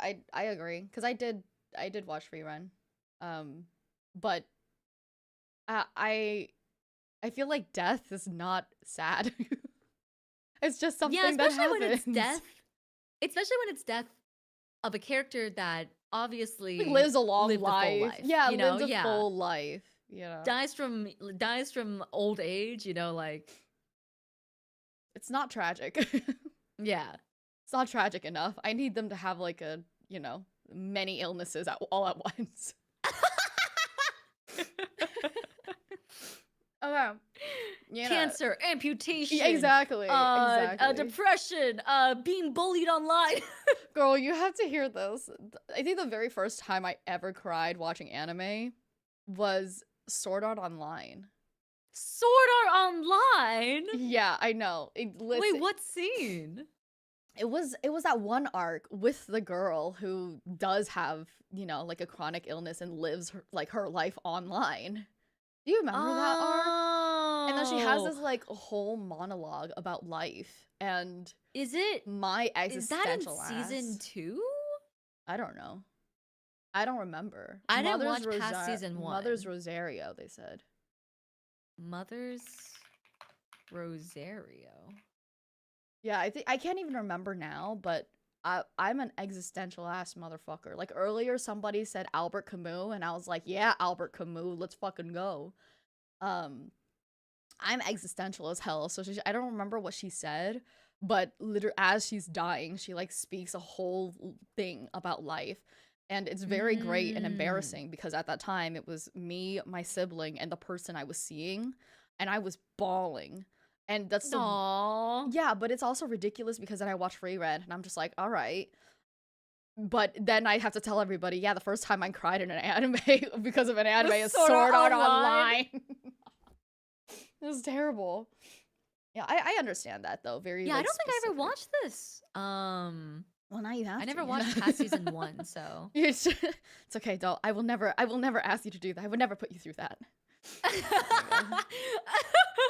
um, what was I gonna say? Oh yeah, but I was gonna say because I like understood the idea of just crying at specific things. Like I cry whenever there's like sibling things because me and my sibling are close. Yeah, but also Sword Art Online apparently. I mean, I won't judge you. We listen, we don't judge. Oh, I'm not a Sword Art Onliner, but I'm sure you had great reason to cry. I am not a Sword Art Onliner either. I think I was just losing my mind over existentialism still. That was like the beginning of my existentialism, I'm sure. Yeah. Okay, Yena. This is out of nowhere, okay? What did it feel like the very first time someone disappointed you so badly that it rewired the way that you loved? Oh, I actually talked about this recently on another talk show that I went on with Oh, Adora. fire. But I had a friend who I found out after 7 years of friendship that she was copying like basically every aspect of my life down to like family issues and like trauma. What? Um What the yeah, fuck and does like that it wasn't happen? I listen, man, I don't pretend to understand like what she was thinking when she did these things. Mm-hmm. Like, because I think it's one of those, it's like, I don't think I ever will understand. You know what I mean? Right. Um, but I'm sure it had to do with some sort of like personal insecurity of like maybe like she didn't feel like her life was fulfilling or like didn't feel like her life was interesting. Mm-hmm. I'm not sure, you know. I don't want to sit here and try to psychoanalyze her because I'm not her. Mm-hmm. But basically, I found out that she had been copying a lot of aspects of my life, and it was to a point where she was telling other people that those things were happening to her and then telling me like different things. So um there was like a weird sort of like she would come to me and talk to me to almost like be vulnerable with her, and then Mm-hmm. she would be like, "Oh, I'm so sorry, that sucks," you know, like blah blah blah blah Mm-hmm. blah, and then she would take those stories and then tell other people that she was the one going through those things. This is a um Munchausen by proxy syndrome, bro. Yeah, listen, man, it was weird, but it was definitely one of the first times, like, because I had a friend who came to me and was like, "Hey, like, I heard this from, you know, this friend, but I feel like you've told me something in the past before that didn't align with this fact. Hmm. Do you know what's going on? You know?" And then that's kind of like when I started being like, "Oh, something's not adding up here," you know? Mm-hmm. But Then you launched a full-scale investigation on her. then I launched a full-scale investigation. Yes. There was even so the I think the most like insane incident in Mm-hmm. which after I started suspecting this happening, like where I was like almost like kind of like playing double agent a little bit, you know, Mm-hmm. trying to figure out what was going on, was that there was this one time where sorry, I sat up in my seat a little bit. No, I saw. Um You're good. I saw. Good reminder. Thank there was you. I this need to fix my posture. there was this one time she basically came to our friend group and was like, "Hey, I got a date." You know, like I started dating someone. They're non-binary. Their name is, let's just say, Alex. Their name is Alex. Oh my god, wait, hold And on, Yena. I'm not even joking. Alex was literally the name that was in my head. I was going to say it and I was like, why am I about to say it? Yena, that's insane. Dude, what is it with the name Alex and just non-binary people? I don't Anyways. know, man. It's Okay, yes, it go just ahead. works. It works, yeah. But yeah, so like their name was Alex, and she was like, yeah, I started dating them, and she sent us a picture unprompted of just Alex herself. Like, and it Mhm. was a square picture. It looked like it was like 360p. Like, it looked like it was a screenshot off of like Instagram, you know? And so Mm. immediately I was a little bit sus. I was like, This just looks why awful. is this a square picture, and why is it such like bad quality? And why are you sending us a picture of just her, you know? Like, Wait, how long ago was this? oh, this is also like right after college. So like I would say like 8-ish years ago. Holy shit. I can't Yeah. believe, because I literally am like trying to think now about like 7, 8-ish years ago, and I was like, wait, that was actually so recent. What are you talking about? What do you mean it was 8 years ago? That year was Yeah, literally no, just now. it feels so fresh in my mind still. You know what I mean? No, Like, yeah, yeah, yeah. Of course. but yeah, no, it was a very big, I think like it was a very big milestone in the way that I perceive relationships. And I'm still Mm. kind of trying to like I guess undo some of the distrust that she put upon me right now. Like I still don't trust people to the full extent of what I wish I did, you know? Like to be vulnerable with? Yeah, like I still don't Mm. fully trust people to be vulnerable with, and I also still don't fully trust people when they're nice to me. Like I get a little bit like, what do you want from me? You know what I mean? Like, and I'm Mm. trying to work through that with my therapist right now because I don't want to feel that way, obviously. Mm-hmm. But this was definitely the event that caused me to kind of fall into that line of thinking. Damn. But yeah, so Alex was apparently a thing. And I, kind of casually asked her, like, "Oh, you guys going out on a date? You know, like, you should send us a selfie. Like, I think you guys would look so cute together."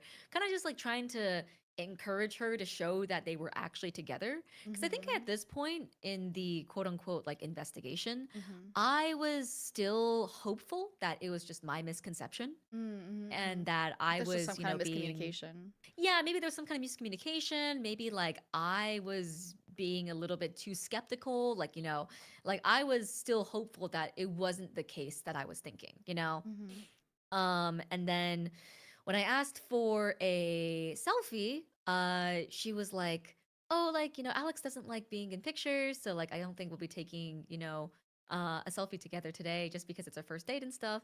And I was like, "Oh, okay, no, that's totally fine." No, like, okay, sounds like a convenient excuse Yeah, for not exactly. having a picture together, but also like, Can you drop your sure, exact right? coordinates? I'm gonna come right now. But the craziest thing that happened was one day she came back from a date. Mm-hmm. And when she came back, she was saying how, like, she went to the movies with her and like she went to this bookstore and she even mentioned that it was near my apartment, like my old apartment complex. Because at this point Mm-hmm. I had already moved out of New York. Mm. Um, but uh she told me that she went to a bookstore near my old apartment complex. And I Mm-hmm. was like, "Oh, is it that bookstore that's on, like, I forgot exactly what I said, like 16th and Union Street or whatever, like," and she was like, "Yeah, it's that one." Is that a There was no bullshit bookstore answer? there. Yeah, I fucking knew it. Yeah, there was no bookstore there. I don't know why. Like, she gave me the in too to like say that, like she just Yeah. said it was a bookstore near your apartment complex. And I was like, Okay. what does that Right, matter? So right, I was right. like taking kind of capital on that, to be like, Mm-hmm. okay, is it this bookstore, the one that doesn't exist? And as soon as she was like, yeah, yeah, it was that one, I was like, oh Uh, no. God That's damn not it. good. Yeah. But Damn. that was like one of the more like lighthearted things that she had lied about. There was a lot of other stuff that was a lot more serious. Like she had lied about running away from home at one point. Me and my friend got super worried and even like called like the hotel that she was allegedly staying at. Casual There pathological was liar? I don't know. Listen, I don't know, but like You're so it nice. You're so like this girl kind of just ruined the way that I trust people, and you're still giving her like like the yeah, hey, something's on with her. I don't know. But I'm sitting here like listen, you're a man. pathological liar. You've hurt my friend. You know, like what the fuck is wrong with you, lady? Like I think for me it's just more so of like a like the damage has been done. And Mm. like she's already admitted to like lying about all these things and admitted to Oh. like, like so basically what happened was after we did like a 2-month investigation, me and my friend, the one who like came to me about feeling suspicious about this relationship. I love that you guys like full Um say it's an investigation. yeah, like I mean like we collected evidence and everything cuz like during the Sheesh. confrontation she still lied to us. Sheesh. Um it was bad. Like I remember eventually we finally coaxed it out of her, and after like the first lie was admitted to, she just started admitting to every single other lie. Oh my god. But like we had evidence to back up like, some of the things that she said. Like we recorded stuff, we had screenshots and stuff like that. In case she was going to continue lying about stuff, which she did. And it was really disappointing because it was like, like Right. I wish I came into this hoping I would be disproved, you know? Mhm. Mhm. Like I came into this hoping that I was just being an asshole, and I could have just apologized and been like, "Hey, look, I'm really sorry for having these misconceptions. There was just a lot of things that weren't adding up, but thank you for clarifying stuff," you know? Mhm. But it ended up kind of being like everything that I suspected came to be true, you know? Mm. And I think one of the most disappointing things was I had tried to I had attempted suicide back in like I think 3 years before this confrontation started. Mhm. Just because I was going through a really tough time at home. It was like just after college, and COVID started hitting, and we were like being quarantined and stuff. My mom was going through some really bad psychosis, Mm. and it was it was bad. Like it was not a good time for me. Mhm. Um, and I started feeling very trapped in like kind of like my space and whatnot. Or I guess not. Sorry. Uh, Oh, I guess it hasn't been that long. Maybe 4 years? Sorry, I'm getting my timeline messed up. Wait. This happened at the start of COVID, so around 5? 2021. Yeah, about the start of COVID was 2020. Yeah, so 5 and then years? I confronted her around 2022. Oh. But anyways, it doesn't matter timeline-wise, Shit, girl, that's recent for sure. That's basically yesterday. timeline wise, I got a little confused, but basically, I was going through a really rough time during COVID, and my parents were going like my dad was not present, and my mom was going through some really bad bouts of psychosis, Mhm. and it ended up making me feel really trapped at home. Mm. Um, and I was not in a very good place mentally, and I had attempted, and my friend at the time was the only person that I told, and she like was very supportive. She like, even offered to like come down to come see me and stuff like that, even though I wasn't living in New York anymore. Mhm. And it made me feel very like loved. But Mm. then a month later, she came to me and said that she attempted. And I found out that later during the confrontation that this was like faked. Like she Mm. actually didn't. And she admitted to kind of saying that only to try to get closer to me, to feel more like vulnerably attached, I guess, to be Mhm. like, "Oh, we went through the same thing," Trauma you know? bonded or whatever. Yeah, yeah, yeah, yeah, yeah, yeah. And I think that was sort of like yeah, I don't think we can ever be friends again. Like That's it's like fucking you weird. you ruined my trust in that way. I don't think even in attempts to reparation, I don't think we could ever rebuild this like relationship. Did And I you haven't talked to her since. how did you become friends with her? Cosplay. Oh, okay, So okay, we met through okay. the cosplay scene in New York. And then did you ask her why? I mean, I did, but I don't even think she knew at that point. You W- know what I mean? Like, What did she say? well, she sent me a letter a year later through email, Ah, basically interesting. saying that she's sorry for how she hurt me, and she's sorry that, like, she didn't, like, take our relationship at more of a appreciative value. Mm. Um, and that she was going to, therapy and stuff like that. But like it's still like, I can't find it in myself to trust her again, No, of like course, of course. no matter what reasoning she had, it was sort of just like, you already hurt me, the damage has been done, like there are things that you did that I don't think I can feasibly see you in the same way in again. Mhm. No, But yes. she basically said that she was very insecure and that she was looking for a way to relate to me better because she felt like I was drifting away from her. Because as you know, I'm a pretty social person. You know, like Mm. I socialize a lot with like different people, and I think I'm relatively easy to get along with.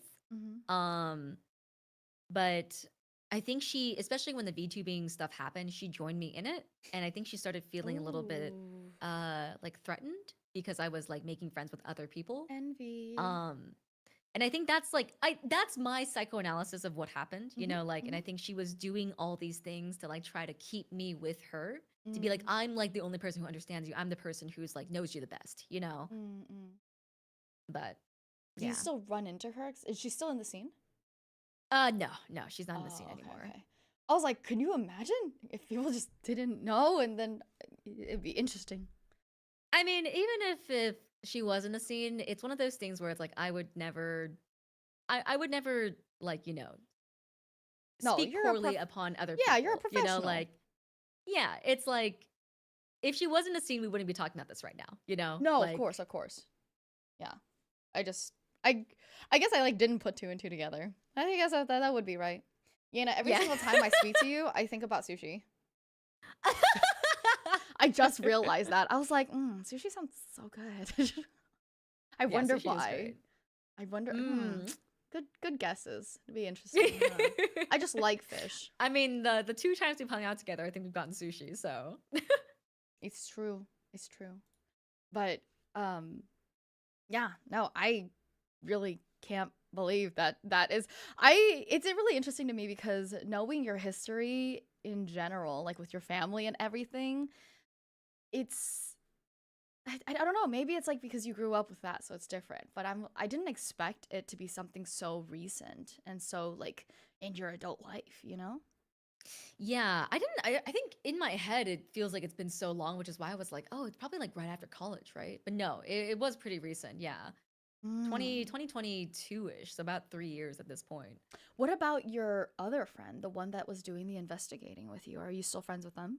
Oh yeah, yeah, yeah. I'm still friends with them. Yeah, Oh, that's like great. we, like that entire friend group. We're still pretty close knit. Like it's been a while since I've talked to them on a regular basis, but like we Mm-hmm. still like occasionally message each other and stuff like that, and I still hang out in real life with them sometimes, which is really Mm. nice, you know. Yeah. I guess But trauma yeah, no, bonded like now, you and that specific friend. yeah, Yeah. yeah. I fucking knew it. Oh yeah, oh yeah, oh my Damn. god, yeah. That's insane. It Wait, was it was rough. does she borrow details of other people's lives too or no? I don't know about that just because the only thing that, like we really looked into was about me. It seemed Mm. like it was mostly from me though. I don't Mm-hmm. know, like I haven't kept up with her at all, so it's sort of like I don't know what she's up to. I don't know, what she's doing now. I hope she's getting therapy, because I Mm-hmm. think with everything that happened, I definitely think there is something that, requires a deeper looking into Right, of right, like why did you behave in this way, right. like when you are, most likely perfectly aware that these things would harm other people. Exactly. Yeah. I mean, and most people just need therapy on a good day. So, Mm-hmm. but Yeah. something like that is absolutely insane. I've Yeah, crazy stuff, man, crazy stuff. crazy stuff. Hey, pathological liars exist. Yeah. Yeah. Yeah. So, I mean, I would have just said the exact same thing. Yeah, I think like throughout all that, the hardest part for me was dealing with the aftermath because for a Mm. while it was sort of just like, well, that's that, I guess. But the more I Mm. started like, I guess, looking deeper into it, the more I started realizing that there are some things that she did that genuinely changed me as a person. Like, she used to do this thing where she would like buy stuff for me every single time we got into an argument. And it made me Oh. so adverse to gift giving. Like, because it Mm. in my head, it was sort of like, oh, you're getting me something because I You was upset fucked at up. you. Yeah, because you Yeah. fucked up. Mm-hmm. And Mm. like it was almost like because she was like one of my first friends, like coming into college and stuff, like Oh, coming into shit. college, she was one of my first friends. And like it was really sad because like I really valued her as a friend at the Mm-hmm. time. And like I would always beat myself up being like, I feel like you're being like you're overreacting. Like, like she's just trying to be nice to you. Like you're the one here like feeling like she's Oh, like you she has like ulterior gaslit. motives and stuff. Yeah, I trying to gaslit like myself. Yeah, I gaslight fully gaslit yourself. myself. And like I started realizing that that's why I'm so adverse to gift giving. Like I'm averse to giving gifts, I'm averse to receiving gifts. I'm never And giving you like anything ever again. I'm a lot better about it now. I'm a lot better about it now after going through I'm gonna have to like, as I give it to you, to be like, I want you to know it just so happens that I saw a hyena sticker.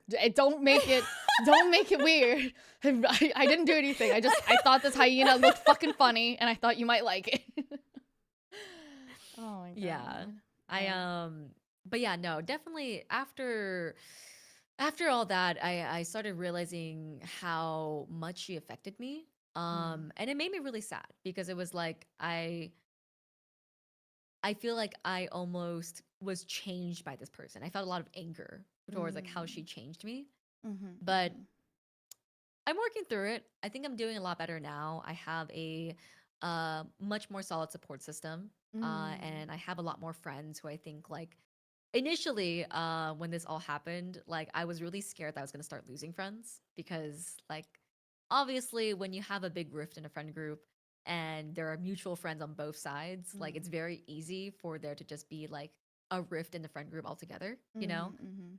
But everyone was really supportive and everyone was really kind and hearing me out and stuff like that. So I was really, really appreciative of that. But it took a while, it took a while for me to get to a point where I can finally say, like, hey, I'm in a better place now. And I don't feel like I mistrust people every step of the way. I still have paranoia, I think. I don't think that's fully cured yet. But I think a healthy amount of paranoia is still good. Right, right. I mean, it's not even just kind of like, oh, cured or not cured. I feel like that's just natural feeling. Maybe there's just natural, like, I don't know, care to protect yourself. Exactly. Yeah. Damn. That's, yeah, no, absolutely. I like when you said gift being adverse to gift giving, I was like, I can, not that I'm like adverse to it, right? But it's like, yeah, my mom used to do the same thing. Like instead of apologizing, she'd buy me food. So now I have a terrible relationship with food because I use it for both ends of the spectrum, like when I'm sad and when I'm Right, right, happy. You right. know what I mean? So it's Mm-hmm. really funny and it's really interesting. It's so interesting, actually. You sit down and I mean, like you would know out of all people because you know the neurological fun things, but on how much like everyday experiences actually do affect you in a long-term way. I mean, that's not my specific field of research. But I do. There are So multiple fields of research. yeah, there's so many. There's so many. Why? Is the brain complicated? Um, I'm just kidding. Yeah. Okay. Who'd have but yeah, guessed? no. My specific field of research was PTSD and generational trauma. So we at my lab we researched the effects of generational trauma and how PTSD affects you in a behavioral sense, like anxiety factors and like where it portrays activity wise in your brain and stuff like that. And Anna, we do you also think that you researched have like, PTSD? would I say I have PTSD? Yeah. I would say so to some extent. Yeah, Mm. I would say I do have PTSD to some extent. I actually went to therapy, not specifically for PTSD, but for just like general trauma Mm-hmm. back in college. Mm-hmm. But it was sort of like never fully, never fully like got the most use out of it, if that makes sense. It was like a Mm. necessary, it was a necessity at the time, but I wasn't open to accepting help, if that makes sense. Ah, understood. So like I'm going through therapy again now and it's been a lot more helpful Mm. because I'm a lot more open to hearing criticism and hearing the harder truths and stuff like that. I'm Mm-hmm. open to accepting the help more so. Right. Right. That's good. Yeah. And progress. Yeah. Change in personality and willingness to learn. Mhm. Well, I mean, realistically, I feel like that definitely has to have given you some kind of PTSD trauma. Then I'm sure I've got it. Yeah, I mean, like, I wouldn't be surprised with the amount of shenanigans I have been gotten into. did you choose to study generational trauma? Not exactly. It was more so of like I had a couple of choices of labs I could intern in, Mm-hmm. and generational trauma was like one of the ones that kind of piqued my interest the most. Mm. But like the more I got into it, the more interesting it was. Like, did you know that at least in rat generations, the effects of so basically the way that it works is that we Did represented you say generational trauma. rat? Yeah, so we experimented on rats. We can't experiment on Oh, okay, humans. okay, okay. So Oh, I mean, I guess um fair.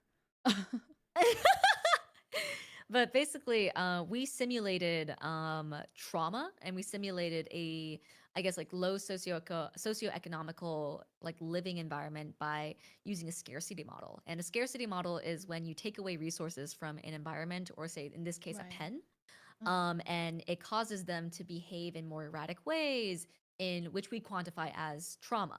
Mm-hmm. Um, so in this scenario, it's like we have a mom and her pups, Mm. and she can't fully take care of her pups well because there's not enough bedding, there's not enough food, there's not enough water, Mm-hmm, there's mm-hmm. always not enough. And she's in this heightened state of anxiety. And so that's how we simulate generational trauma. Mm. And then what we do in that scenario is basically try to see what can we do to either resolve this in the future generations. Because what happens is the mom will inflict pain and anxiety behaviors to their pups, and then their pups Mm. grow up, and then when they have pups, that second generation will also receive the same treatment Mm-hmm. from that previous generation. Right. And what we found out is to breed out generational trauma, quote unquote, to breed it out, you basically have to have um, 4 generations of having like a normal, average, non-scarcity model. So like in this 4? scenario, it'd be like living a normal life. 4 generations 4 is a to lot. fully breed it out. That's Yeah. crazy. But of course, it's a bit different, right? Because it's a bit different for rats versus humans, because rats can't get therapy. Okay, I guess that's fair, but a lot of humans also can't get therapy. Yeah, a lot of humans also can't get therapy. So, but yes, Yeah.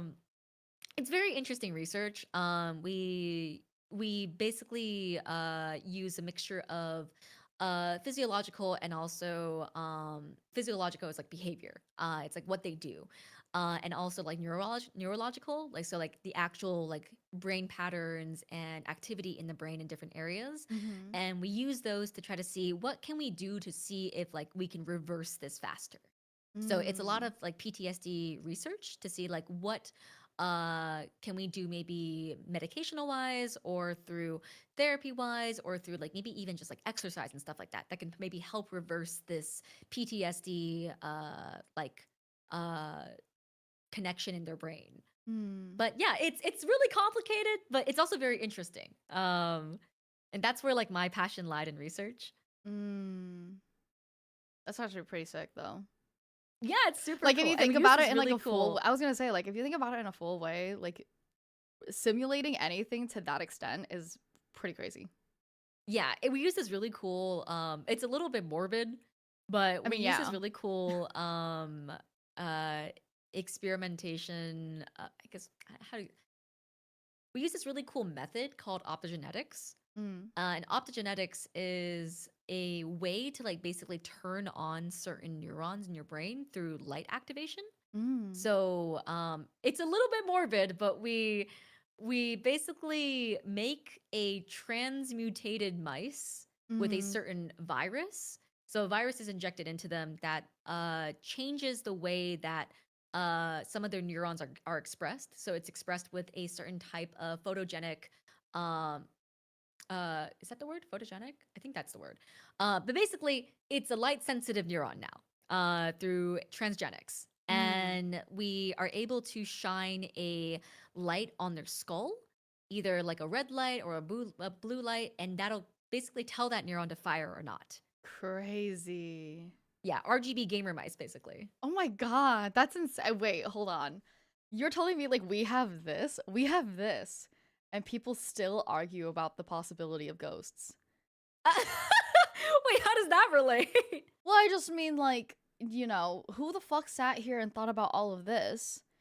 Like, thinking it was possible for people to study mice and, you know, transmutate them and light activation and all that.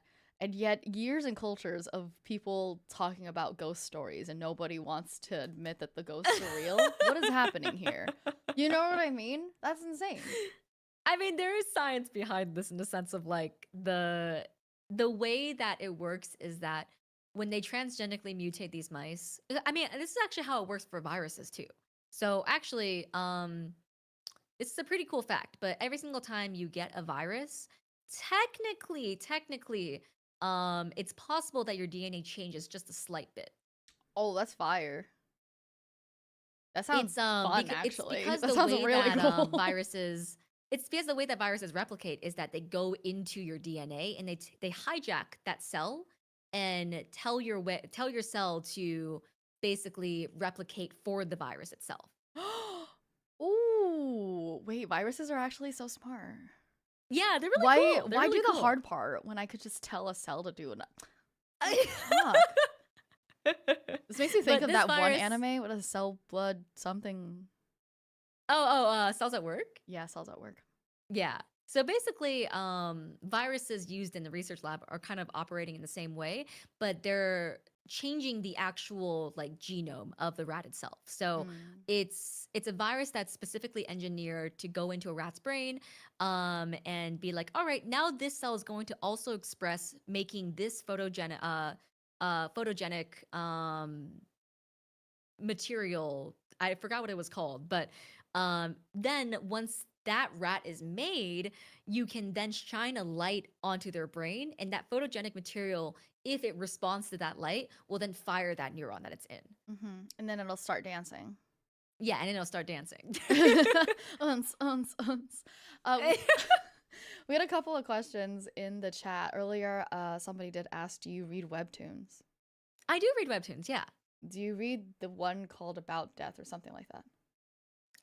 No, I don't think I have. Something Death. Whoever wrote that, please rewrite it. Where do you even have the time to read webtoons? I mean, on the days where I want to just sit back and eat relax. Chipotle and, you know, there we go. Watch or read something. Yeah. That's understandable. Okay.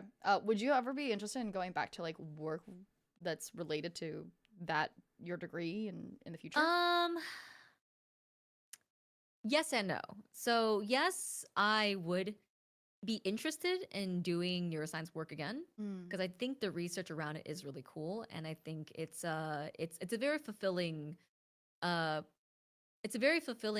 field of research for me to do, because I think we have like for example, my lab found out some information that was kind of a breakthrough in the like PTSD, like generational trauma like community. And it's like my papers have been referenced in some other like labs before. Oh, okay. Pop off, girl. Yeah, so it's cool in that sense, you know. It's cool feeling like we're making a difference and we're actually progressing like the research field of science and whatnot. But it also doesn't pay. Okay, that's fair. Like, yeah, who really is the person who like pays for this? Is it like private companies? Government. It's the government. Because you have to apply for funding. You can a lot of it is government funded, but also a lot of it has funding from private firms. But private firm funding usually involves also doing research for them, so it's a little bit of like a corrupt research environment type deal. Like it, for example, a lot of this is actually something that we discussed in college, but a lot of, say, big pesticidal companies, they'll pay off research labs to basically skew their data a little bit to make it so that their pesticides aren't as bad, quote unquote. Sounds likely. And so there's a lot of labs out there that are corrupt in a sense. I worked for a lab that was mostly funded by government. And so my pay was really bad. My pay was about $25K after taxes. Oh, which is not enough to live off of at all, you know? That's insane for doing neuroscience work. Yeah, no, it's pretty insane. Yeah. But there's also like other companies like private businesses that like say want to use something with AI, right? They want to do something AI related, so they're looking for private labs that are doing deep learning, and they're looking to research deep learning. And then so they're going to fund those private labs for deep learning research, but to give that research to them or something like that. You know what I mean? Like, so it's it's incredibly varied depending on what field you research. But it's also potentially very corrupt as well, depending on what field you research. Yeah, I feel like everything at this point has to be some kind of corrupt everywhere. Yeah. No matter what. Yeah, biased research is a very unfortunate thing to happen in the research scene. But it does. I think even since the very beginning. Yeah. Well, Yena, this is the last question, but it's not even a real question. This is the moment here where I say, firstly, thank you so much for coming on. I really appreciate it. It took a while, but thank you for having me. Yeah, no, I mean, I definitely feel like I've learned more about you, and I know for sure now. I mean, learned more about you and definitely all of your debuffs, even though I already knew a couple of these debuffs. Right? I'm pretty sure we've got now like you know more who I really am. I feel like I've got like 20 at this point. Yeah.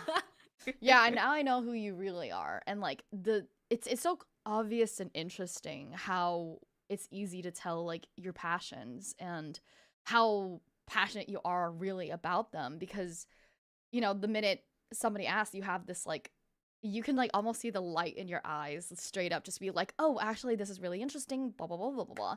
And then you like just keep going, and it's really nice. It's so like what is that called? Contagious. Like suddenly I'm like, yeah, it's contagious, because now I'm sitting here and I'm like, damn, I didn't know about that. I didn't know about rats that way. Like I didn't know we had this ability and then that ability, and like even though it's all like, even though the podcast, damn, I didn't know rats like that. That's crazy. I didn't know rats like that. Shit. Kinky. Okay. No, but really it's like, even though everything was like, it's supposed to all be about you and your details and everything, I felt like there was no better way to get to know you than letting you just talk about whatever you wanted. And I felt like you really took that opportunity, and I'm really thankful that you did. Yeah. Thank you so much for having me. This is really fun. Of course, of course. So the last thing that always happens here is, this is your time now to say something, ask something, share something. It's like if you had a speaker, like a speaker at the top of a school kind of moment, where it's like, you want to say something to the world, or you want to confess one more thing, you want to change something, you know, like a change perception of you or something like that. This is your moment. Yeah. I think like, if anything, one of the things I hope to dissuade about me as like Yena character is, I think a lot of people think I'm pretty intimidating, like just because of the way that I look and like the way that I portray myself. But I'm just a little bit of a nerd, you know? I talk a lot about this kind of stuff on my streams as well. I'm very passionate about my interest in stuff like that. And like, I think it really shows when I ramble about these sort of things. And this is like very commonplace in my streams as well. So if you've ever been intimidated to check out my streams, or ever been intimidated to like, you know, talk to me in chat and stuff like that, I hope this was a marker of why you shouldn't be, because I'm just a little guy. She says, with abs that I stare at. I'm just a little guy. She is though. Like, you are really just a funny little nerd person. I'm sorry for my child. Oh my god. It was great. That was so funny. Yeah, just it's me. I'm the child. Yeah, exactly. God. Oh my god. But okay, I'm really glad. Whoever, I mean, I can understand why, but also, don't judge a book by its cover is literally like one of the first lessons you learn as a child. So so everybody, please check out Yena. Feel free to plug yourself and any upcoming projects you have, which you're going to lock in for after this.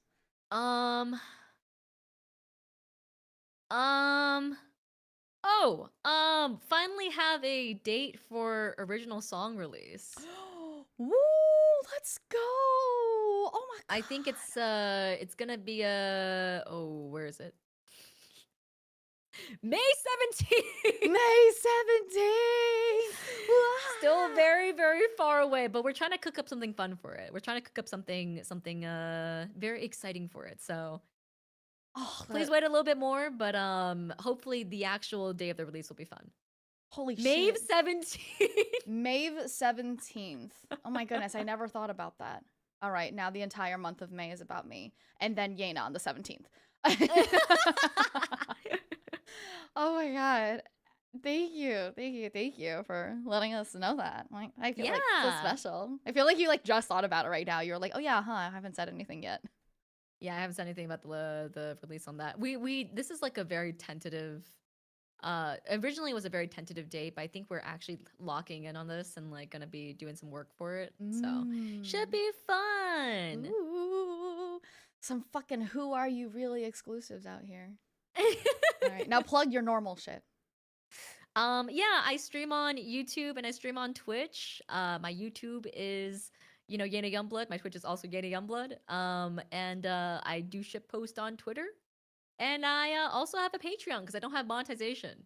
So if you guys really enjoyed, no, I have monetization on Twitch, but I don't use it for Twitch because the tiers are a bit weird. You can't adjust the pricing on them, so it's like people will be paying more for the same material. You know what I mean? Oh, that's understandable. Yeah. But yeah, so I just set up a Patreon for it. It's a temporary solution. Hopefully, I get monetization back. But if you enjoyed stream and you want to get more content, I do wallpapers every single month on Patreon, and I also have members only streams and stuff like that happen pretty often. So yeah, that's there if you're interested. Woo! Thank you so much, Yena. I obviously care for you so much.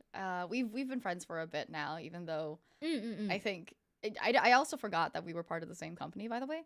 Like the same part of like the mother company. But yes, the mother company. I've known you for a while now. Daddy Brave. I've known you for a while now, and I think you've always been incredibly interesting and inspiring. So I'm really happy. Yeah, I'm really happy to get the chance to. I mean, I'm still really confused as to where you find the time to be you. I still sit here and I'm just like, wow. So how still? But it's also incredibly cool to see all the adversities that you've like passed through. So thank you so much for coming on to Who Are You Really? Yeah, thank you so much for having me. I will do a little closeout thing, so you can go do your goodbye right now. Is it Baina? Baina. Okay. Yeah, I'll go ahead and do my little goodbye now. Thank you guys so much for having me. As always, please be kind to yourselves, be kind to others, and be kind to Maeve, most importantly. It's true. And and I'll catch you guys next time. Bye now. Bye guys. Bye now. Jesus. Oh my god. We have had so many wonderful and interesting and terrifying people. and by terrifying, also hi Avenida.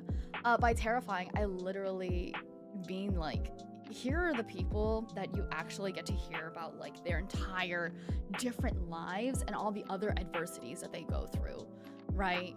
Not that I'm saying that like, okay, we all of us have adversities that we go through, but it's so interesting to hear other people's adversities and all the ways that they keep themselves motivated, the way that they keep themselves floating and swimming and enjoying. And it's like, holy shit, because we had Yena today, who obviously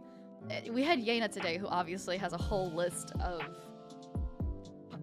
man, and then like we had Rio last time too, and Rio's entire childhood and life was completely different, and it was still so interesting and so much adversity. So I'm really thankful, really, like I'm so thankful for the opportunity and the ability to meet everybody and see how different like life is all the time. Like if we go through all of our guests, which by the way, this is my moment as well, so I'm gonna do it before all of you guys start leaving. All of the pups out here, young pups. Hi, I'm Globie's Maeve Morveren. I am a corporate heiress Selkie. I also have memberships available for anybody who didn't know.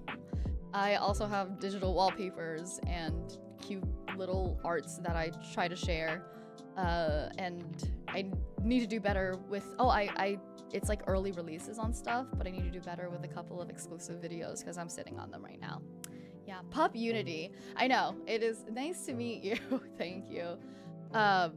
Yeah, definitely Pup Unity because both Yena and I would be calling them pups. What was I saying? Oh yeah, I wanted to go through the playlist of the Who Are You Really, because this is episode 8 now of Who Are You Really. And let's see. Scrimmy was our first one. Leon, Rhubarb. I feel like Rhubarb was the most like interesting too because Rhubarb like went through some other funny stuff. I can't even remember. Rhubarb was a lot more about Rhubarbia, but then you got like Riki, Addie, Rio, Yena, and all of them have so many different kinds of lives, and it's just I really am so thankful. I really am so thankful for the ability to meet everybody. Do you know when we're rescheduling class attendance? Yeah, it's going to be next week. But yes, so I have a schedule out. I'm playing Repo. For those of you who don't know, I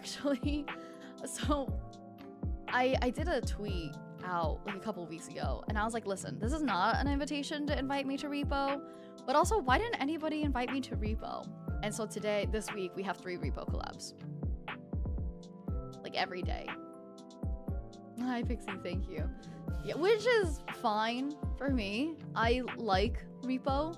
I'm still shit at it, but I like it. And then we're gonna do Friday night karaoke. Woo woo! Exciting. I love it. So everybody can stay up. We might do a jazz lounge karaoke this time around, by the way. So I might try to see if I can get like a nice outfit and maybe change out the mood and do a very like nice full jazz or like bossa nova playlist, you know. For the first time in almost a while, I have the weekend off. I mean, I know this past weekend I had off, but I was supposed to not. And then next week should be class attendance. So thank you very. I've watched Yena, no idea who Rhubarb is. I guess I should watch that episode. Yeah, no, please feel free to take a look at the Who Are You Really playlist. Every single person that we've met has been interesting in some way or another. And I've really been, it's a perfect way to see like, okay, who are you really behind all of your, you know, like the usual VTuber gaming playlist, right? So yeah, thank you. Evan, want to come on to Who Are You Really next?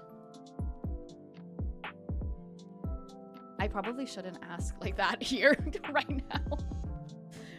I'll message later. I'll message you later. I'll be fine. Let me see. Okay. At this point, wait, what am I doing? I'm clicking. There we go. Live intro. You can do.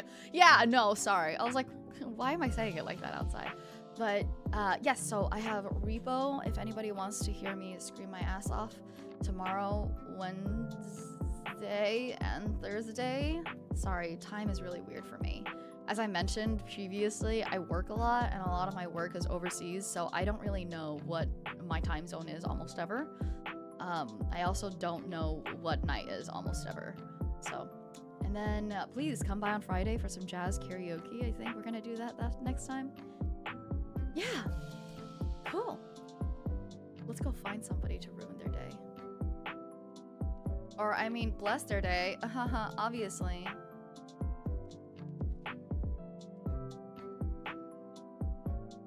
Karaoke, let's go. Karaoke, thank you for coming. Thank you for listening. I hope that, you know, I did ask whether or not you guys liked Who Are You Really, and you guys said that you guys really liked Who Are You Really. So I'm glad that, you know, y'all are showing up and being here and enjoying. Oh, thank you, Ishtar. I appreciate it. Obviously, duh. In any way, thank you for being here. Thank you for enjoying. I'm Globie's Maeve Morveren. I am a corporate heiress Selkie. Seal kisses and ocean wishes. Bye bye.